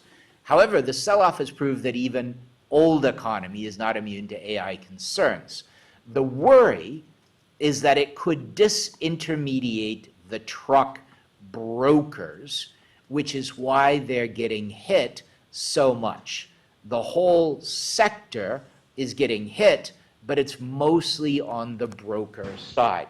So these are logistics brokers. There's a focus here on truck brokers, but we also have a wider sector of what we think of as freight forwarding companies.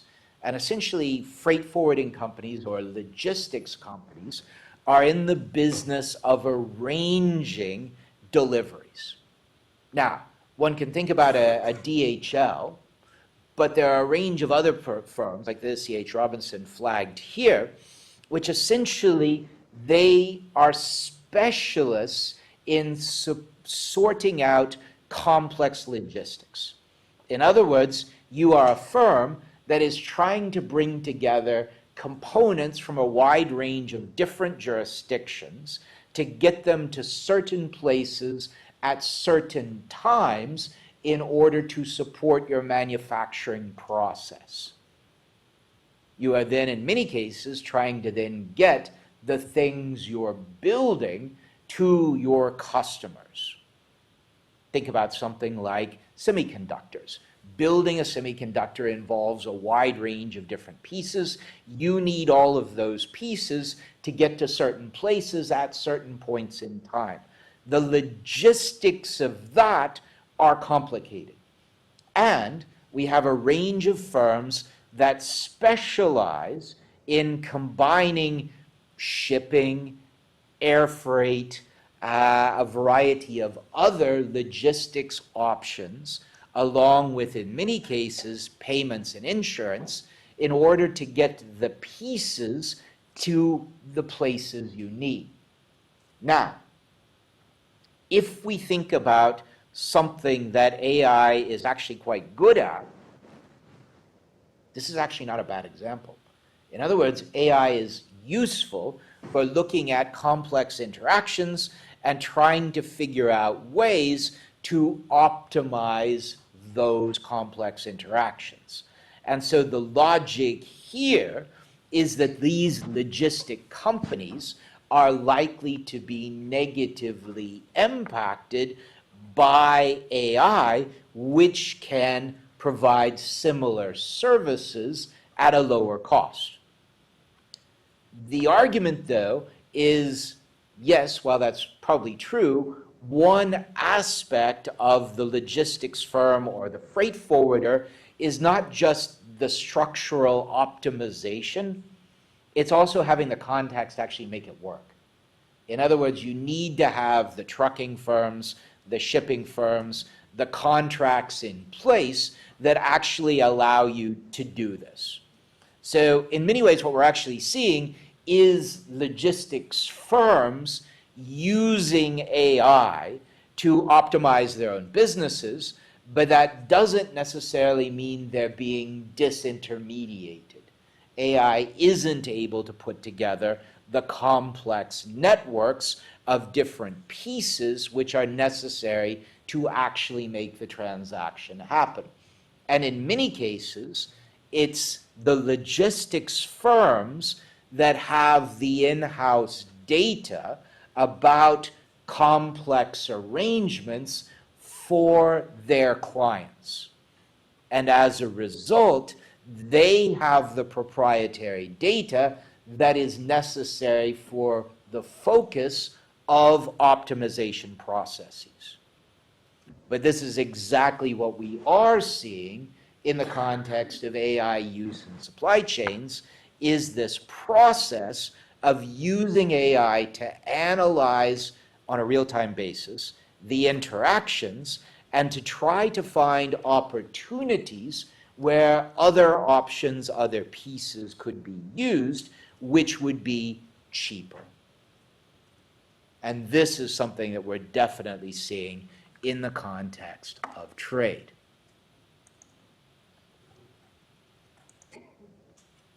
This is that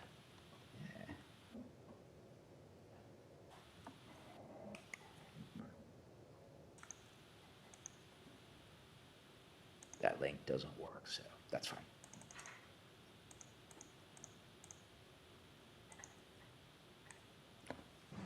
So what we then find is paralleling the more common financing structures, we see international efforts in each of those cases to try to build systems to reduce transaction costs, to make those systems work better. And if we're honest, many of these haven't been very widely used. A number of them are not necessarily even in force.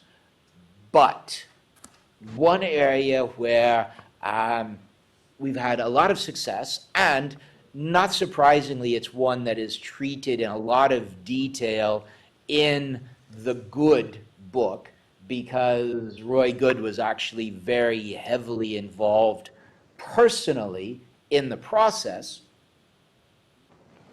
is around secured interests in mobile equipment.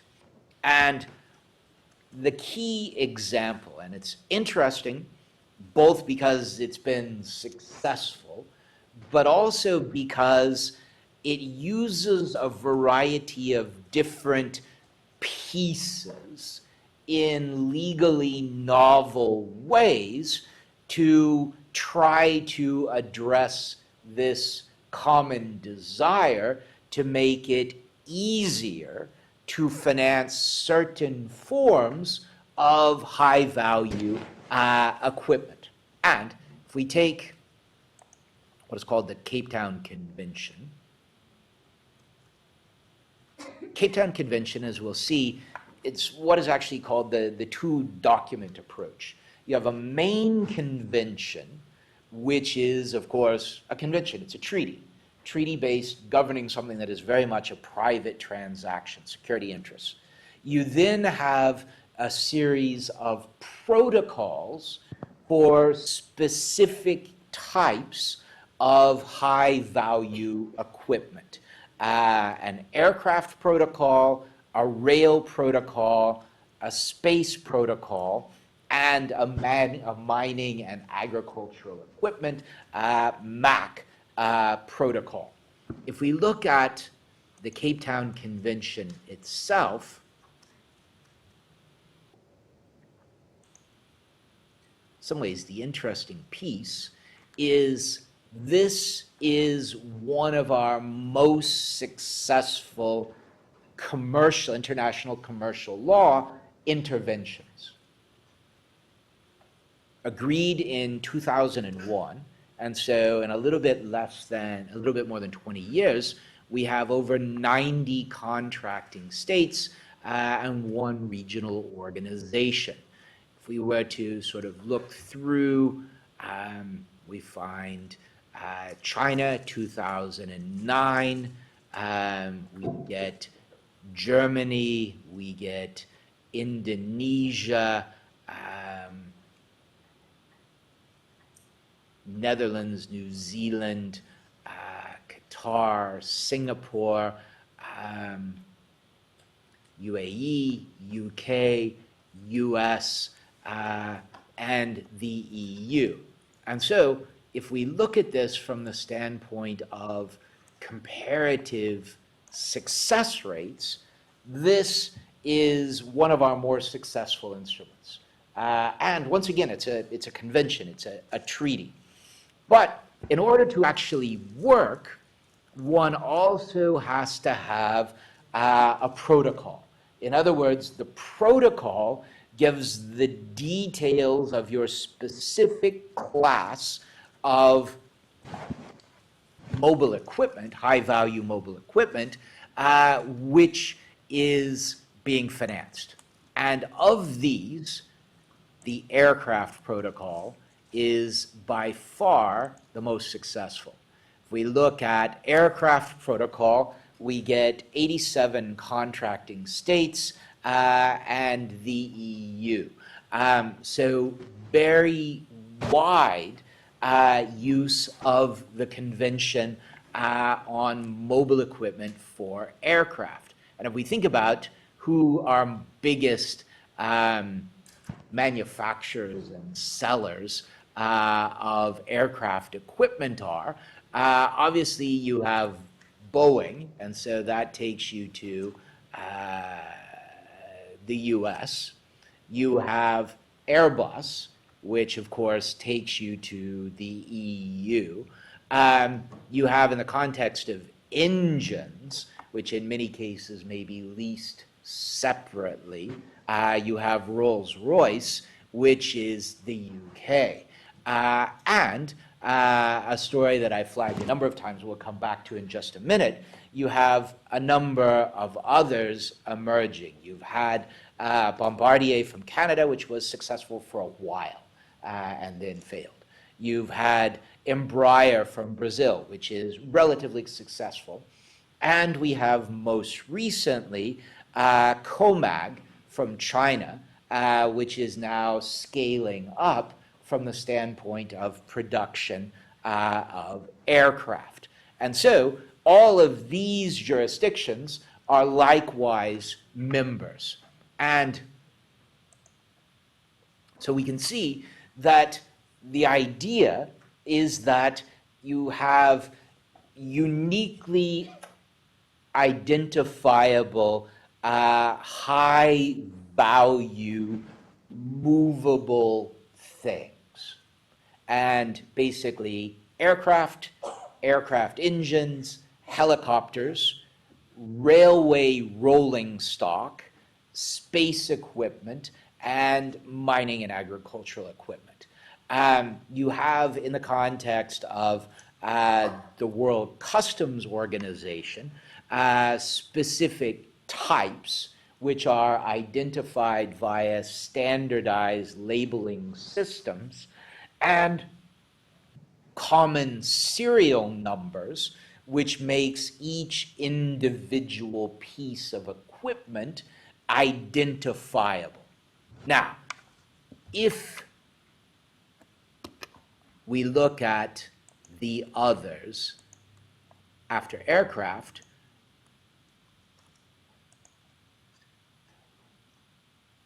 rail is in force as of 2024 with the EU and an increasing number of jurisdictions. It's interesting, though, because if we think about one of the world's most successful railroad stock exporters, we're missing several here. China.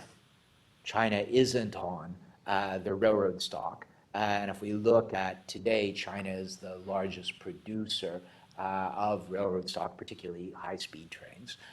Japan is not. Canada, with Bombardier, not here as well. Likewise, you don't have the US. And so it's mainly EU and a small number of developing countries. This is one where one would expect the market to work, but so far it is in force, but relatively less used than aircraft. Space. Space is not yet in force. Very small number of countries which have actually ratified. There's an interesting point around this one, and it's one that we flagged a couple of times in the course, and that is we are seeing increases in commercialization of space. Think about Elon Musk and Starlink. This is commercialization of space, and increasingly we're actually seeing commodification of commercial space transactions. That's the entire idea of essentially the Musk business, is to be able to run regular space launches in the same way that one might run regular transits, regular departures of ships, or regular flights of commercial flights, whether for passengers or for cargo. And essentially the Musk business model for SpaceX is the idea that one makes space launches commodified. They happen every, week with predictivity, and you can get standard prices in the context of launches. Now we're seeing a variety of other countries which are looking to do the same thing. And so there is a question that as we see moves towards greater, not only commercialization of space, but also commodification, that we may start to see greater use of the space protocol, but not yet in effect. And finally, from the standpoint of mining, agricultural, and construction equipment, this one likewise is quite new, not yet in force. The US and a small number of other countries, plus the EU. So the direction is good from the standpoint of mining and agricultural equipment. And this is one where the thinking is that it might work. In other words, what are we talking about with mining and agricultural equipment? We're often thinking about things like diggers, Caterpillar, Komatsu. These are big companies where these are high-value pieces of equipment that are then sold all across the world, easily identifiable. And so this was the logic. But so far, this one hasn't really taken off either. So how does the system work?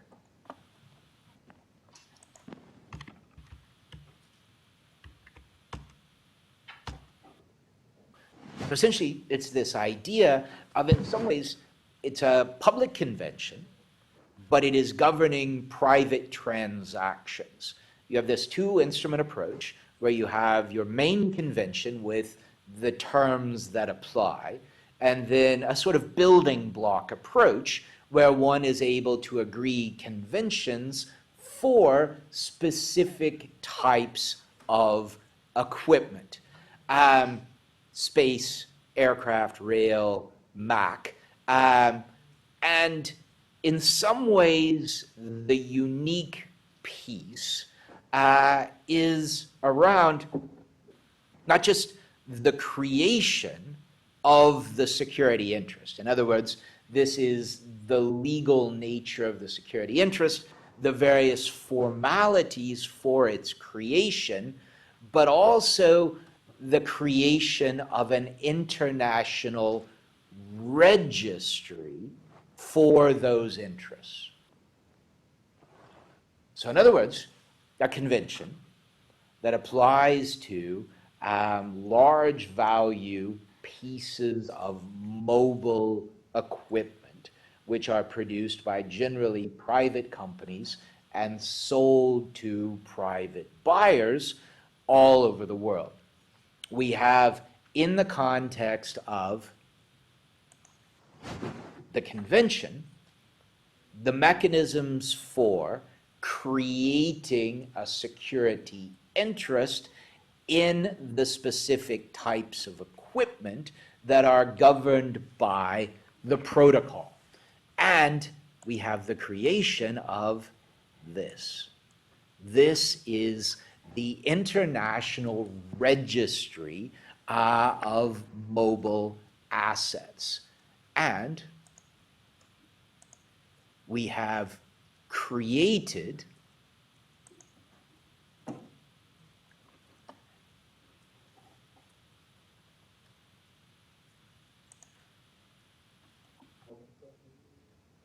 in the context of the International Civil Aviation Organization, the ICAO, a international organization which supervises the registry, which is run by a private company. Now, obviously the Cape Town Convention didn't create the ICAO. It's a UN agency established in 1944 to coordinate essentially civil aviation. So it's an existing international organization, treaty-based, UN organization. The Cape Town Convention gives the ICAO the power to contract with a provider to actually build a private registry for these security interests. And the key to the security interest is the registration with the registry. The registry is operated by a private company, and it is an international registry, which is then provides visibility of the security interests as well as the creation process. So, it's kind of fun.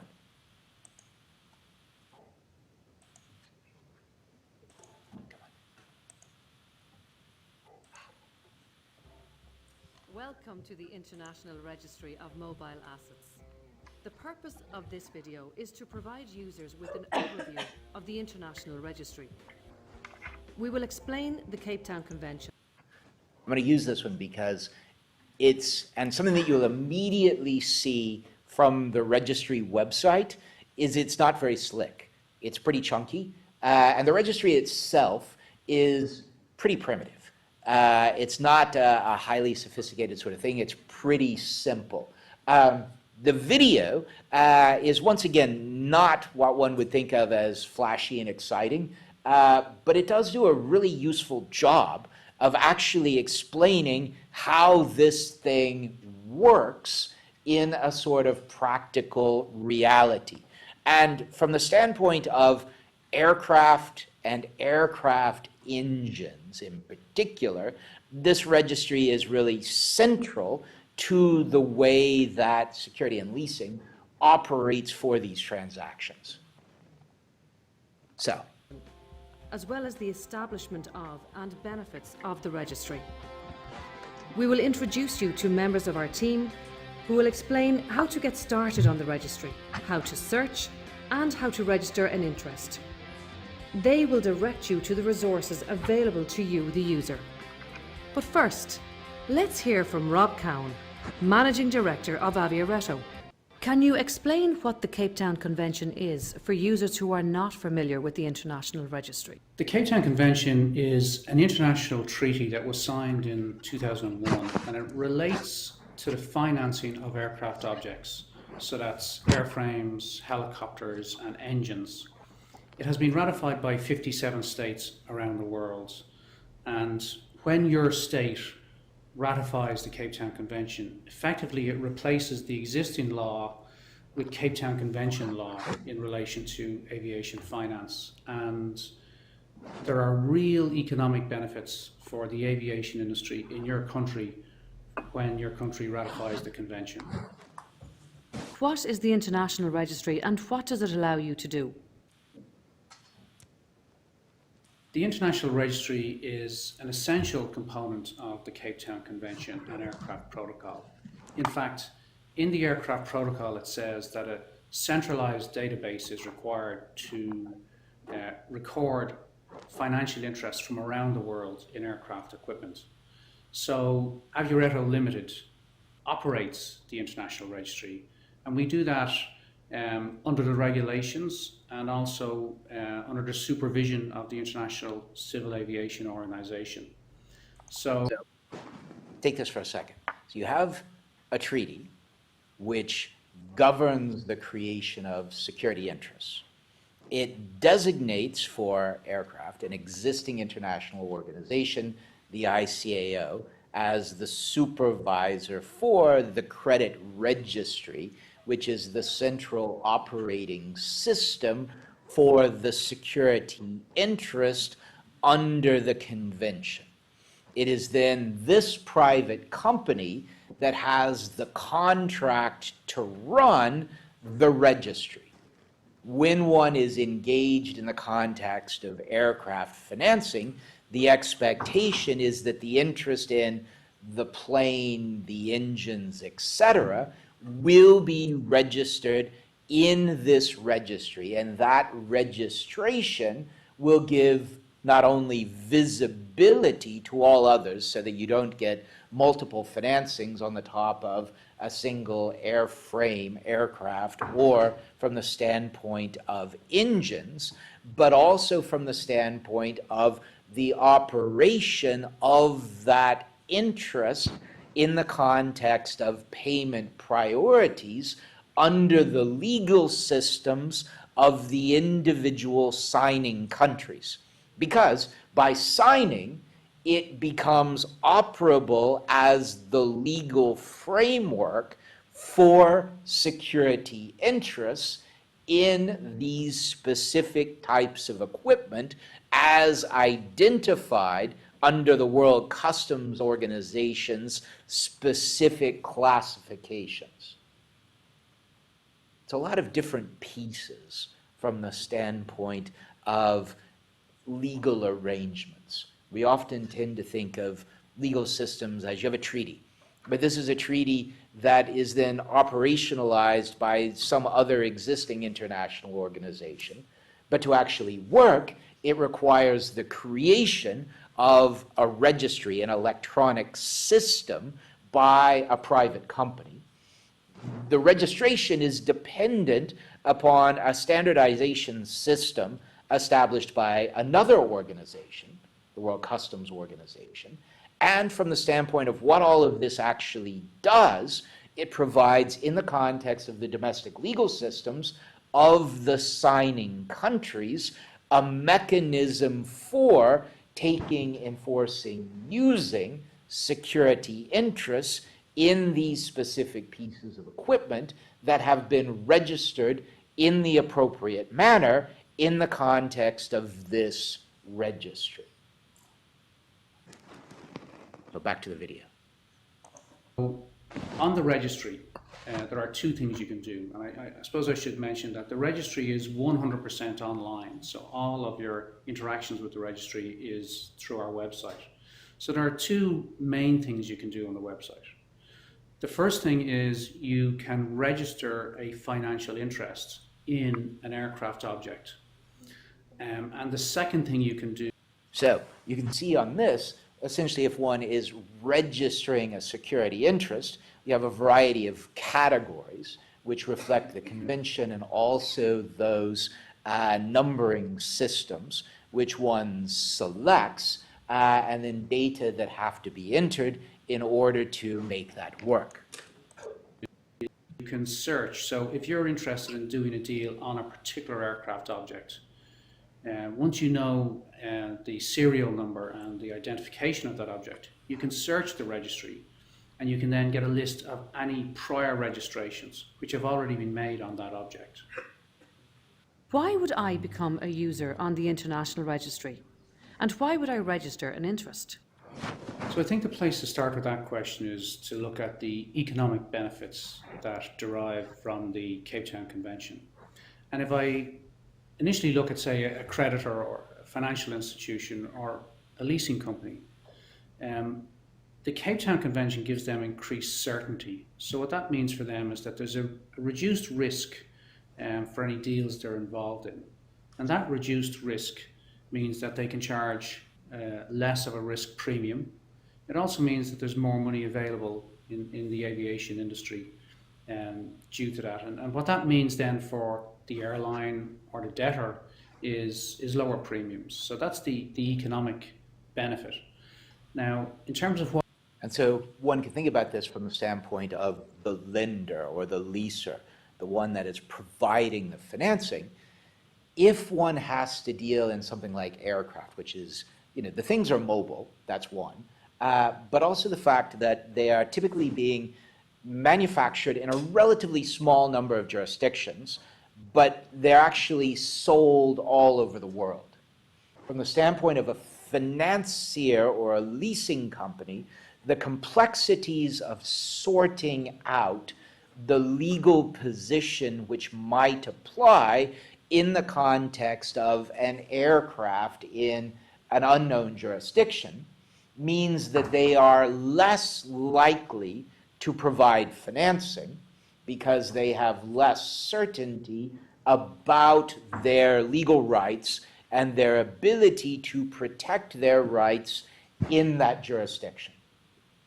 Essentially, the convention gives them a high degree of certainty about their rights in a signing jurisdiction, which makes it easier for them to provide financing for transactions involving that jurisdiction. That enables the aircraft companies to sell more aircraft to more places around the world, but it also enables countries around the world to more easily purchase aircraft on the basis of a predictable legal framework which the finance parties can use to support transactions. And for instance, now we see, it's not just airlines like a Lufthansa.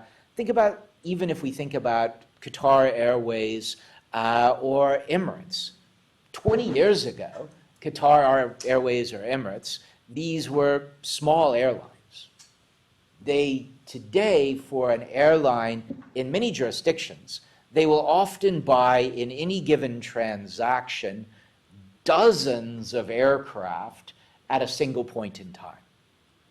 The aircraft financing will be in the billions of dollars, euros, whatever it may be, over an extended period of time, and this works because there's a high level of legal certainty and clarity around how the legal frameworks for these transactions actually work. And we can even think about, if we want to think about some of the recent expansions of regional airlines, Ethiopian Airlines has been buying dozens of airplanes.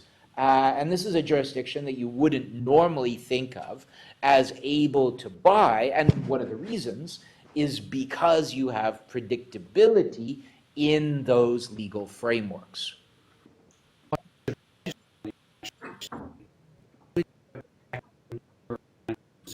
All right, let me try this again.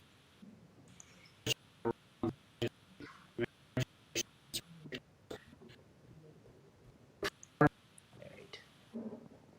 Try this one more time, because it is a boring video, but it is really useful.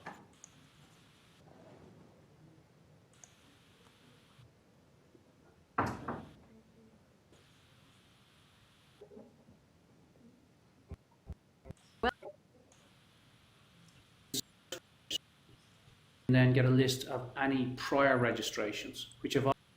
Yeah, we get it. The second thing you can do is you can search. So if you're interested in doing a deal on a particular aircraft object, once you know the serial number and the identification of that object, you can search the registry, and you can then get a list of any prior registrations which have already been made on that object. Why would I become a user on the International Registry? And why would I register an interest? So I think the place to start with that question is to look at the economic benefits that derive from the Cape Town Convention.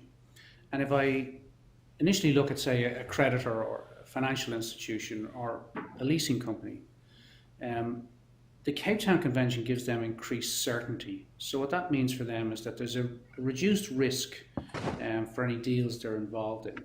And that reduced risk means that they can charge less of a risk premium.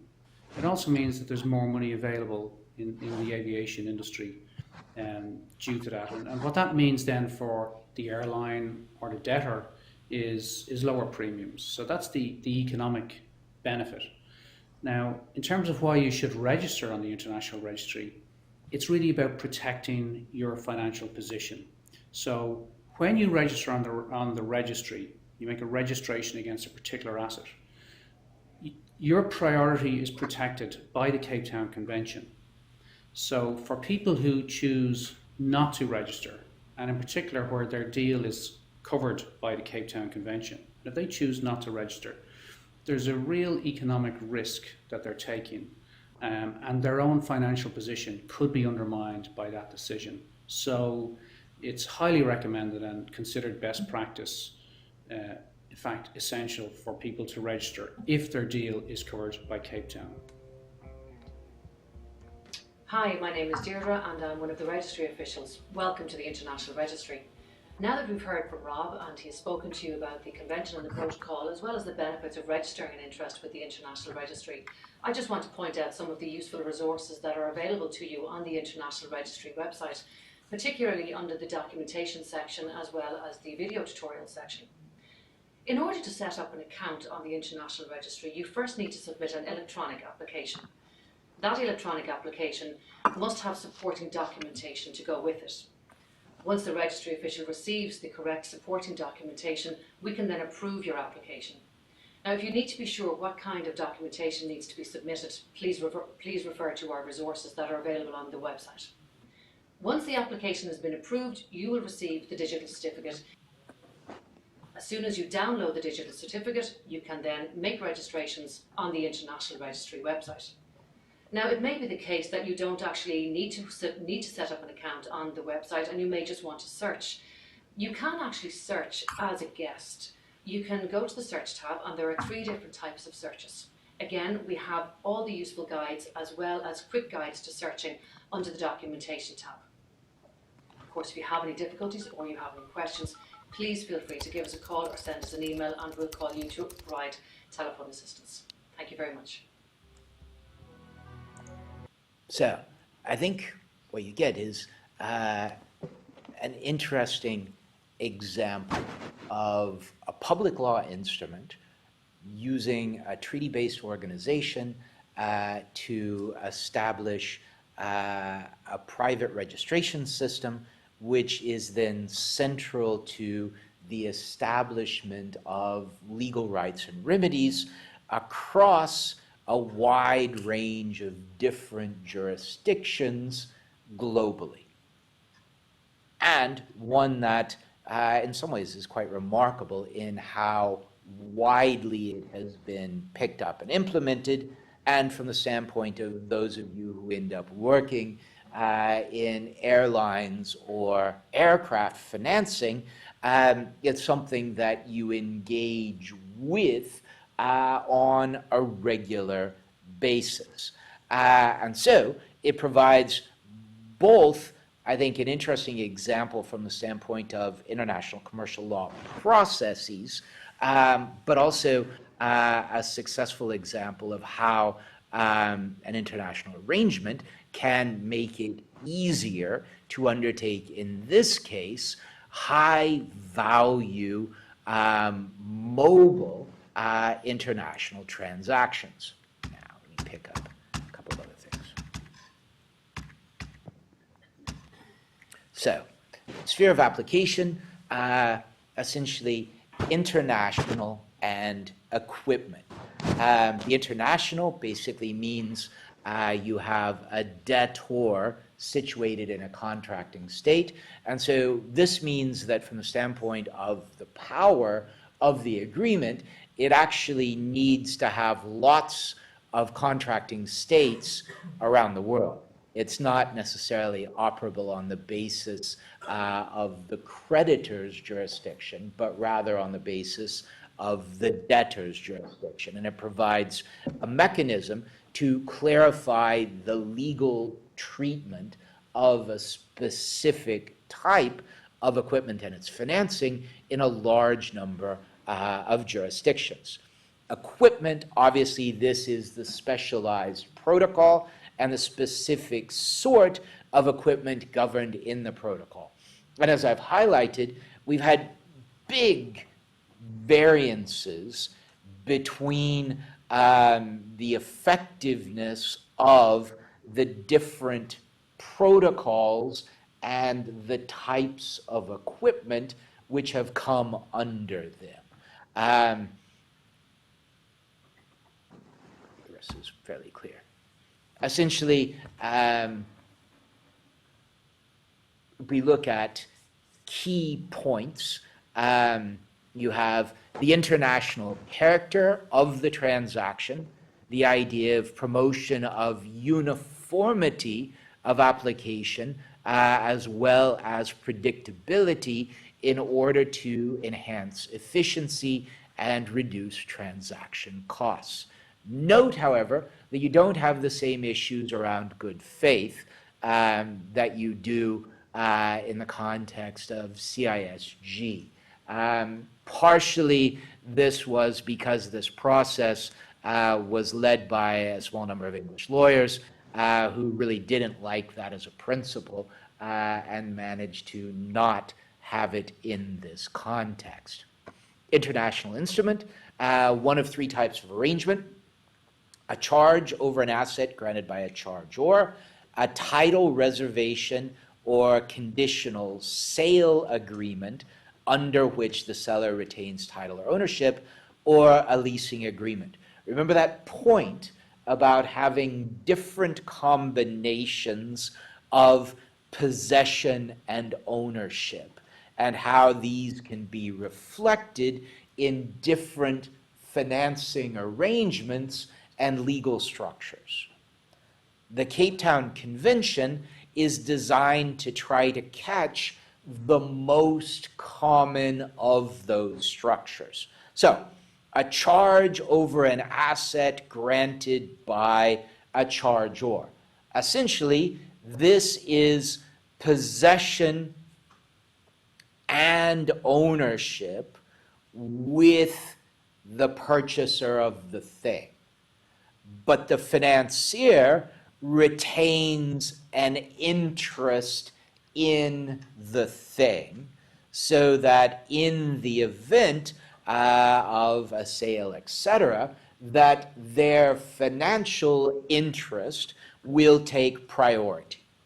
So in other words, ownership and possession go together to the buyer, but the financier, usually a seller, but it could be a third party, retains an interest in the thing which is legally protected. A title reservation or a conditional sale agreement, in this case, this is the seller keeps the title. In other words, possession goes to the buyer, but ownership stays with the seller.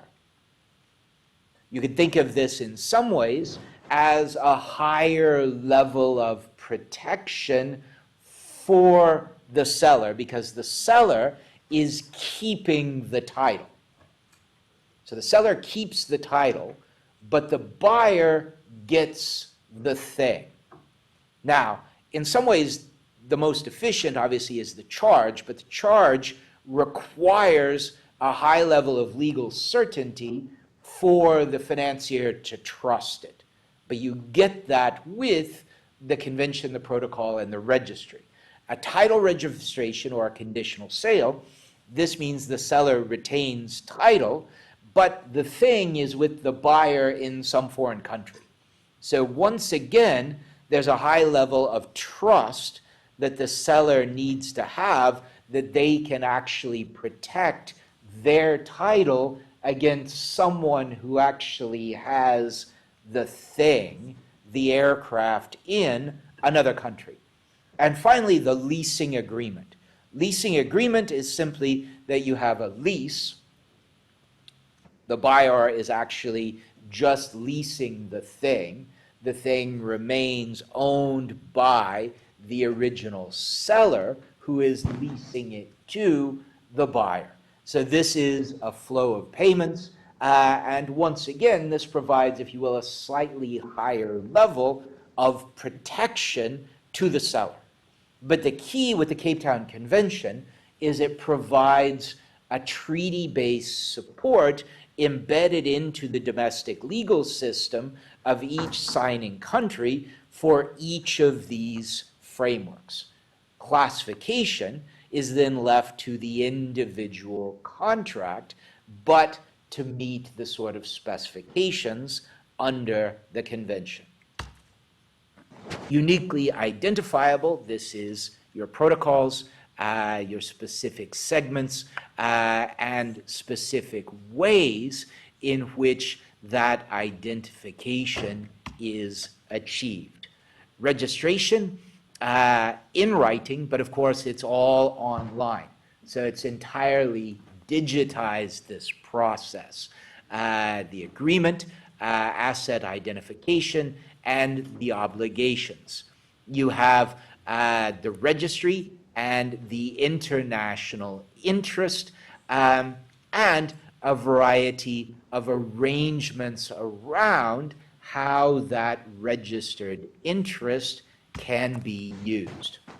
Priorities are provided in the context of the convention for the specific types of asset, along with the various remedies available thereunder. And I want to pick up two more things.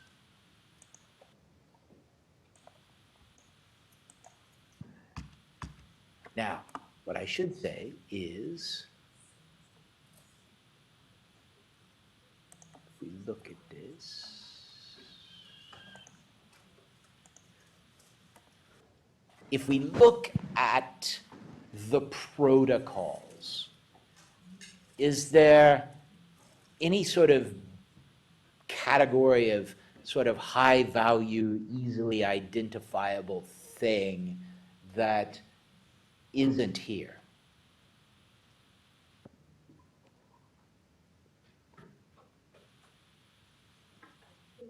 So if we think about, we've got protocols for aircraft, for rail stock, for space equipment, for mining, agricultural, and construction equipment. Are there any other sorts of big mobile things? Yeah, shipping, and you had? Same, shipping. Yeah, ships. Ships are the big thing that's not here. And shipping, of course, has a very long history in terms of financing arrangements.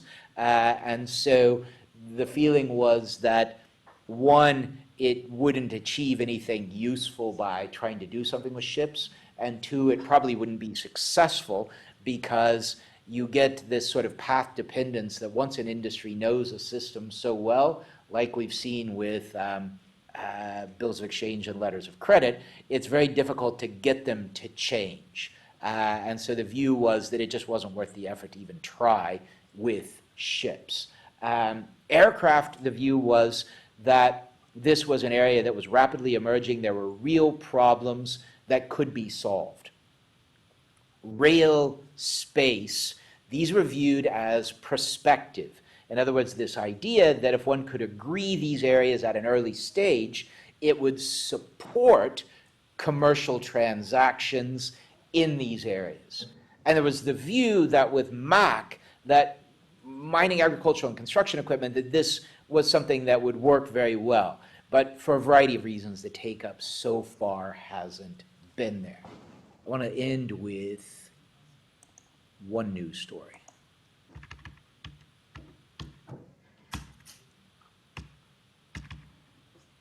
That is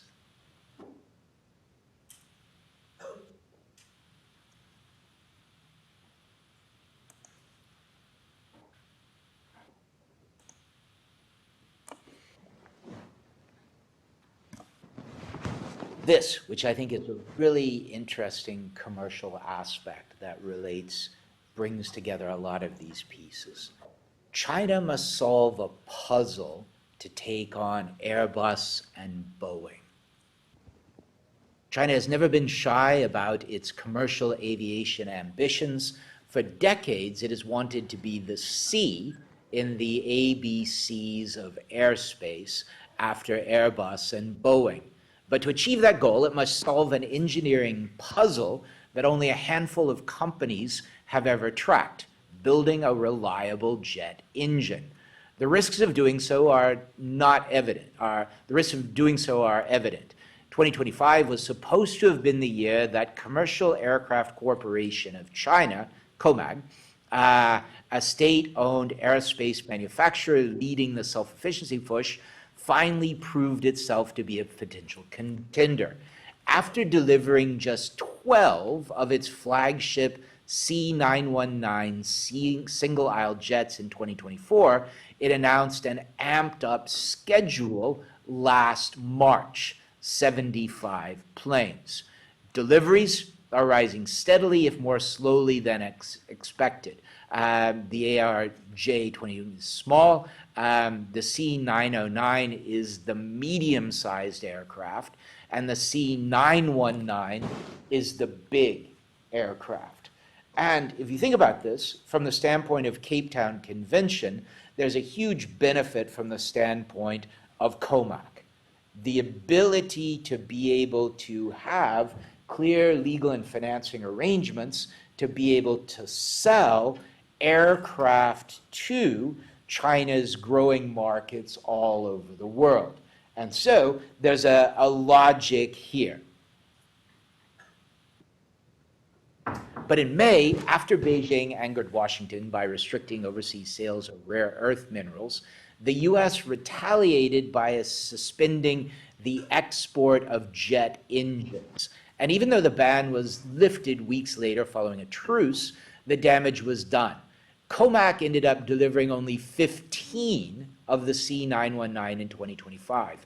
That was 80% short of the original target that was later cut to 25. The plane maker relies on engines produced by CFM International, a joint venture between GE Aerospace and Safran SA. You could also say that in addition to GE Aerospace, Rolls-Royce out of the UK is your other major engine manufacturer. Comac isn't the sole manufacturer caught up in the aviation supply chain snafu, a reality bemoaned by visitors at the Singapore Air Show, which ended a couple of weeks ago. Since the pandemic, Airbus and Boeing have struggled to deliver new jets, even as demand for air travel reached record high. Both are experiencing unprecedented multi-year backlogs for their aircraft. This is interesting. Airbus expects global fleet to more than double over the next 2 decades. So current fleet is this, replacement is that by then, and new by then. And so one can see that from the standpoint of large commercial aircraft, the demand from an increasing range of jurisdictions increases. According to Airbus, nearly 80% of all anticipated new plane deliveries in the coming 2 decades will be of the single-aisle variety, a category that includes the C919. About 40% will have been ordered years earlier.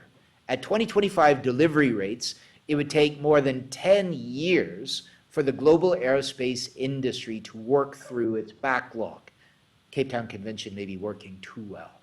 Boeing's 777X, a wide-body aircraft with space for more than 400, is already 6 years late to market and not expected to fly commercially until 2027. There is demand for about 8,200 new planes. With more than 1,000 preliminary orders, remember they actually made 15 last year, 15. 1,000 preliminary orders for the C919. Comac is working through its own backlog. Last year's tussle with Washington has vindicated a long-standing push by Aero Engine Corporation of China to create a homegrown engine for the aircraft. The initiative is at the center of China's effort to make industrial giants the new pillar of the economy after the collapse of the property sector. The propulsion system began in 2007. A model was shown publicly for the first time in 2011. While not much information available, telling viewers to be patient because engines take about 20 years to develop and mature. Technology is on track to secure a key airworthiness certification from China's aviation regulator, a process that could take up to 2 years.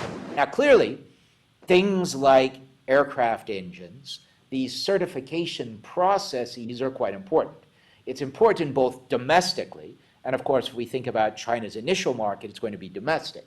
But the second question, if they're going to target export, clearly they're going to have recognizable safety certifications from the standpoint of other markets. And there has been an ongoing process in addition to try to acquire the certification in China to also acquire certification in the EU. The view would be that an EU certification would provide the assurance to global customers about safety, which would support buying.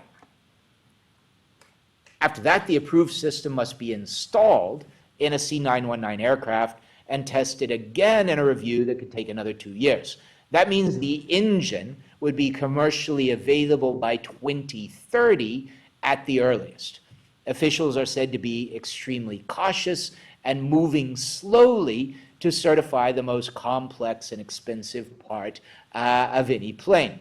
If we think about Boeing's problems with certifying an aircraft that has subsequently, in the context of the 787, had significant safety problems that has really devastated their order book and also caused a lot of deaths. This is something that clearly needs to be taken seriously. That's the right strategy given the numerous problems that have bedeviled even the most experienced manufacturers. 3 years ago, aircraft engine maker Pratt & Whitney disclosed a manufacturing defect necessitating inspections of hundreds of engines that will stretch for years. Plane engines are exceptionally difficult to make because they must handle high pressure and heat while creating enough thrust to fly, but having consistent access to supply is crucial for COMAC to live up to its ambitions.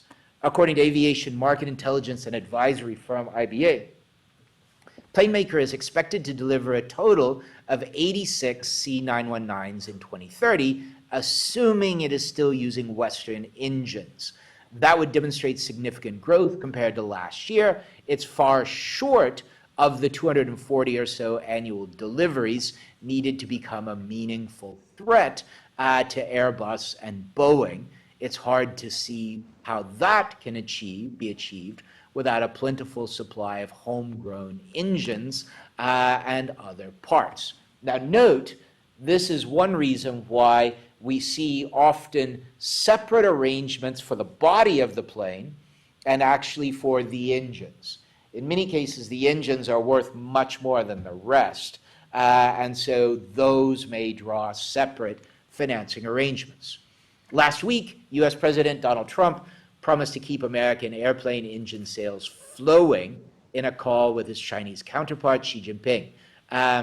Tensions, however, could flare at any moment, and against this background, we're seeing essentially doubling down of R&D efforts to develop these engines. So I think an interesting example highlighting both the opportunities from the standpoint of commercial aircraft production, but also some of the many challenges we're seeing.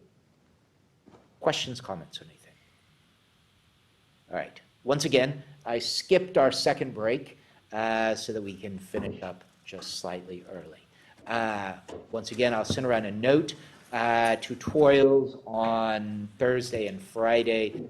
Feel free to turn up to whichever one fits your schedule best. I think Thursday it's 12 to 1, and I think Friday is 12 to 1 and 2 to 3.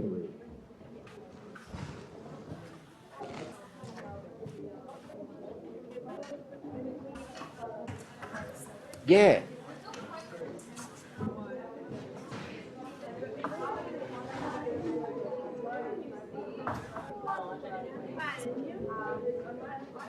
Yeah.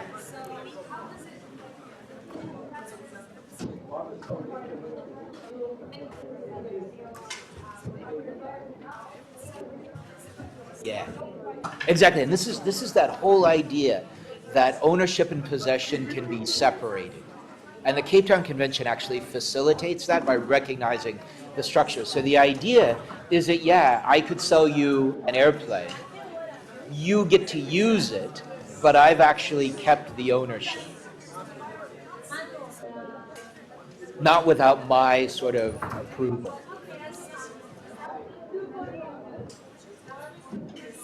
No, it's still with so I have the ownership.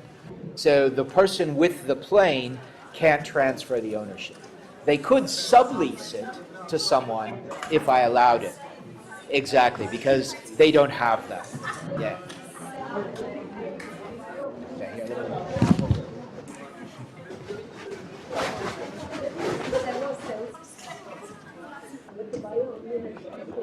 Exactly. Exactly. It's similar to a lease, but a lease may be slightly different. In other words, the lease, there's usually the assumption with retention of title that once all of the payments have been made, that the title will go to the buyer. Whereas a lease, it may or may not. So it may be a lease term that the buyer could get it at the end, or the buyer could buy it at the end, or maybe it just reverts to, but with the retention of title, the assumption is that once the payments are done, it goes to the buyer. Is it a mechanism of goodwill retention on the title? That's actually the full ownership of the title. Title reservation is the objective for the good. So suppose A company is running a B property. Yeah. It transfers it to C. Yes. But A already has a goodwill perpetuating in the market on the name of A. Exactly. So this is actually with aircraft, where you have the registry that then says that if you do that, you are not protected because it's the name. It's because it's registered and public, and you could have looked. Yeah.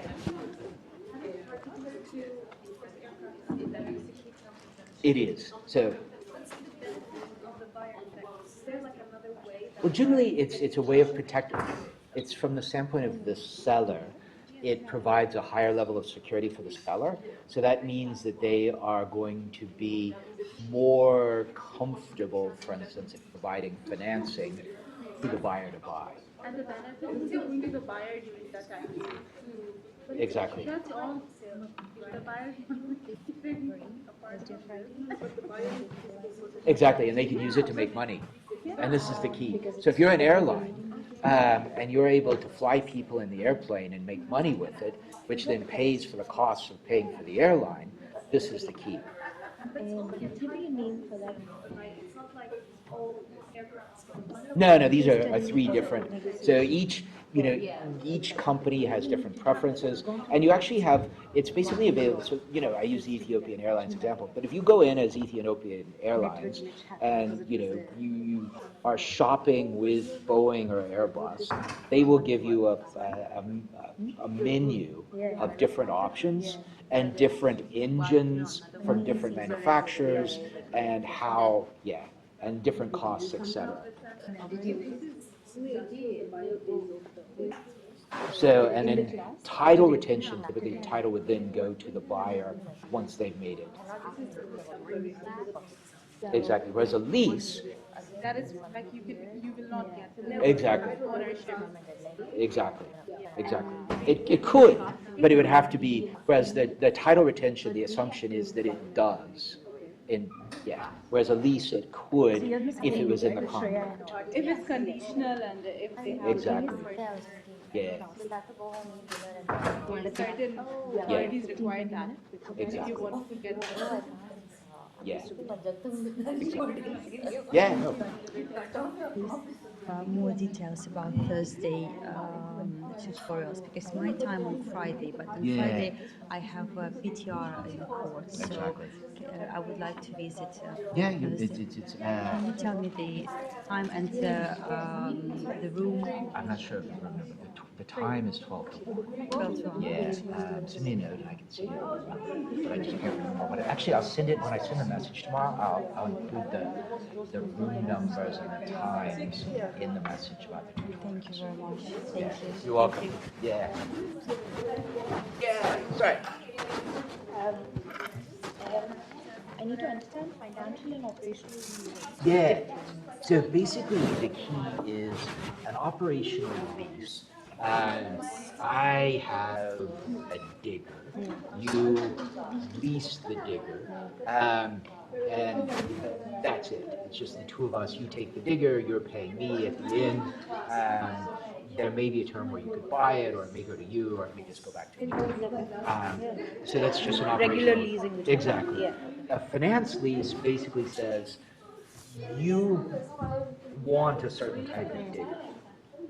I make diggers, and so you engage with me to say you want this sort of digger.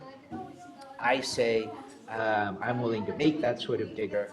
There's a finance party which then comes in and says that they will provide the financing to exactly. And so the But finance. meantime, the possession does not transfer. No, the possession goes to you. Either way. Yeah. But in one, the lease, the lease terms, the payments are going from you to me. In the other, you are paying the finance company, and the finance company has already paid me. So it's basically the finance company you're paying, and me, I've already gotten paid from the finance company. Yeah, so it's basically adding a third party in, which is then getting rid of. So if it's just you and me, I'm taking a risk over time that you're not going to pay back. But if we add in a finance party, it's a finance party who's taking the risk, and they've already paid me off, and I'm out. Yeah. Secondly, I had sent you an email about the attendance. Yeah, I've got through all 2nd this and this 9th week, yeah. Feb. No problem. So just a Yeah, quick reminder. So I'll sorry get for all these troubling caught up, you. and so no problem. Okay, thank you. I had okay, can you? No. Yeah, go for it. I had so based on the way the assessments are progressed, I had written down a few sample areas. I just wanted to understand what will be the reviewing mechanism when assessing, because again, this master's for this is slightly different from the kind of assessments I'm used to giving. So, I have already written few of them. okay. Whenever in the reading time or whenever, like before the assessment closes, whenever you have the time, please let me know. Okay. So I'll write you an email also Okay, for that. that sounds good. Let me know your availability. If you could, hardly it'll take 15 minutes just to have a glance over it. Okay. Works? Sounds Perfect. good. Thank you so much. Yeah. Have a good day. Hey. Yeah. Yeah. Feel we have been doing all of these classes and all complex there's something in a specific that you would like us to keep for this class exactly? Because what in general what we have been discussing are the in transactions is that we are our aim is to facilitate and standardize the processes to make them more efficient, easy, and reduce costs. There's something else because obviously we have been obviously talking about payment in the sense of which I understood letter of credits, which is a great example, and the difference I want to know the difference of letter of credits and exchangeable letters of exchange. Bills of ex- a bill of Bills exchange. of exchange, sorry. So, a bill of exchange is basically a promise report. It says that I will pay you at a certain point in time in the future. It's like another contract? It is. Okay. And that can then be, because it's a future obligation, it can then be transferred, bought, and sold. The letter of credit is specifically a contract between essentially the buyer, a bank, and a seller. And what makes it different to the main contract, that bill of exchange? Because in the main contract, you obviously are telling to the other part, I'm gonna pay you if you do this. Exactly, and that would be deferred payment. So you could have in the contract essentially that I will pay you in 30 days. But the downside of that is, from the standpoint of me, how can I then use that to get money now?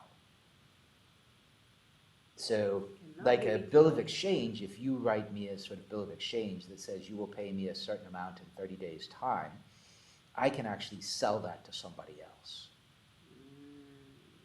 And so that's the key difference. Now, with the deferred payment, I may be able to go to my bank and say, would you give me credit on the basis of this receivable? And that's receivables financing.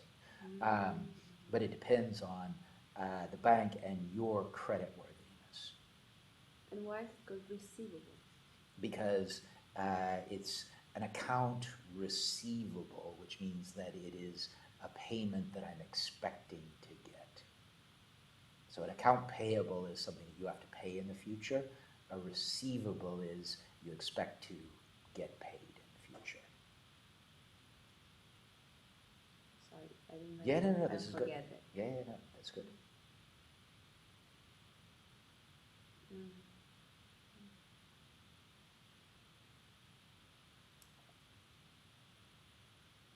Yes, so there's something else like important that we should take in consideration. I mean, the key thing, and I guess I'll Also, reinforce we this can, on like Thursday. law, Yeah. that, I mean, from the standpoint of, and I'll reinforce this on Thursday and Friday, the availability of financing is often key to a commercial transaction taking place. In other words, if you want to buy an aircraft engine, and I'm selling them at 100 million apiece, if you've got 100 million, we can do a deal. But financing is the ability to say, how can someone else come in that helps provide the money to buy the thing to get the transaction done. And so that's the difference with trade finance, or is the fact that you are looking at financing not generally, not that you're trying to raise a certain amount of money, but that you are trying to get financing for a specific transaction. And often then how can you use the transaction itself to raise money? And that's the Cape Town Convention. In other words, how can you use a variety of legal or structural mechanisms to actually get the jet to pay for itself? And which were those mechanisms? There was something else I wanted to ask. And so that's what the entire convention is about. Oh. So, yeah. And we saw the charge, we saw the retention of title, we saw the leasing as the three transaction structures that come under the Cape Town Convention. Those are, okay. Okay, now I'm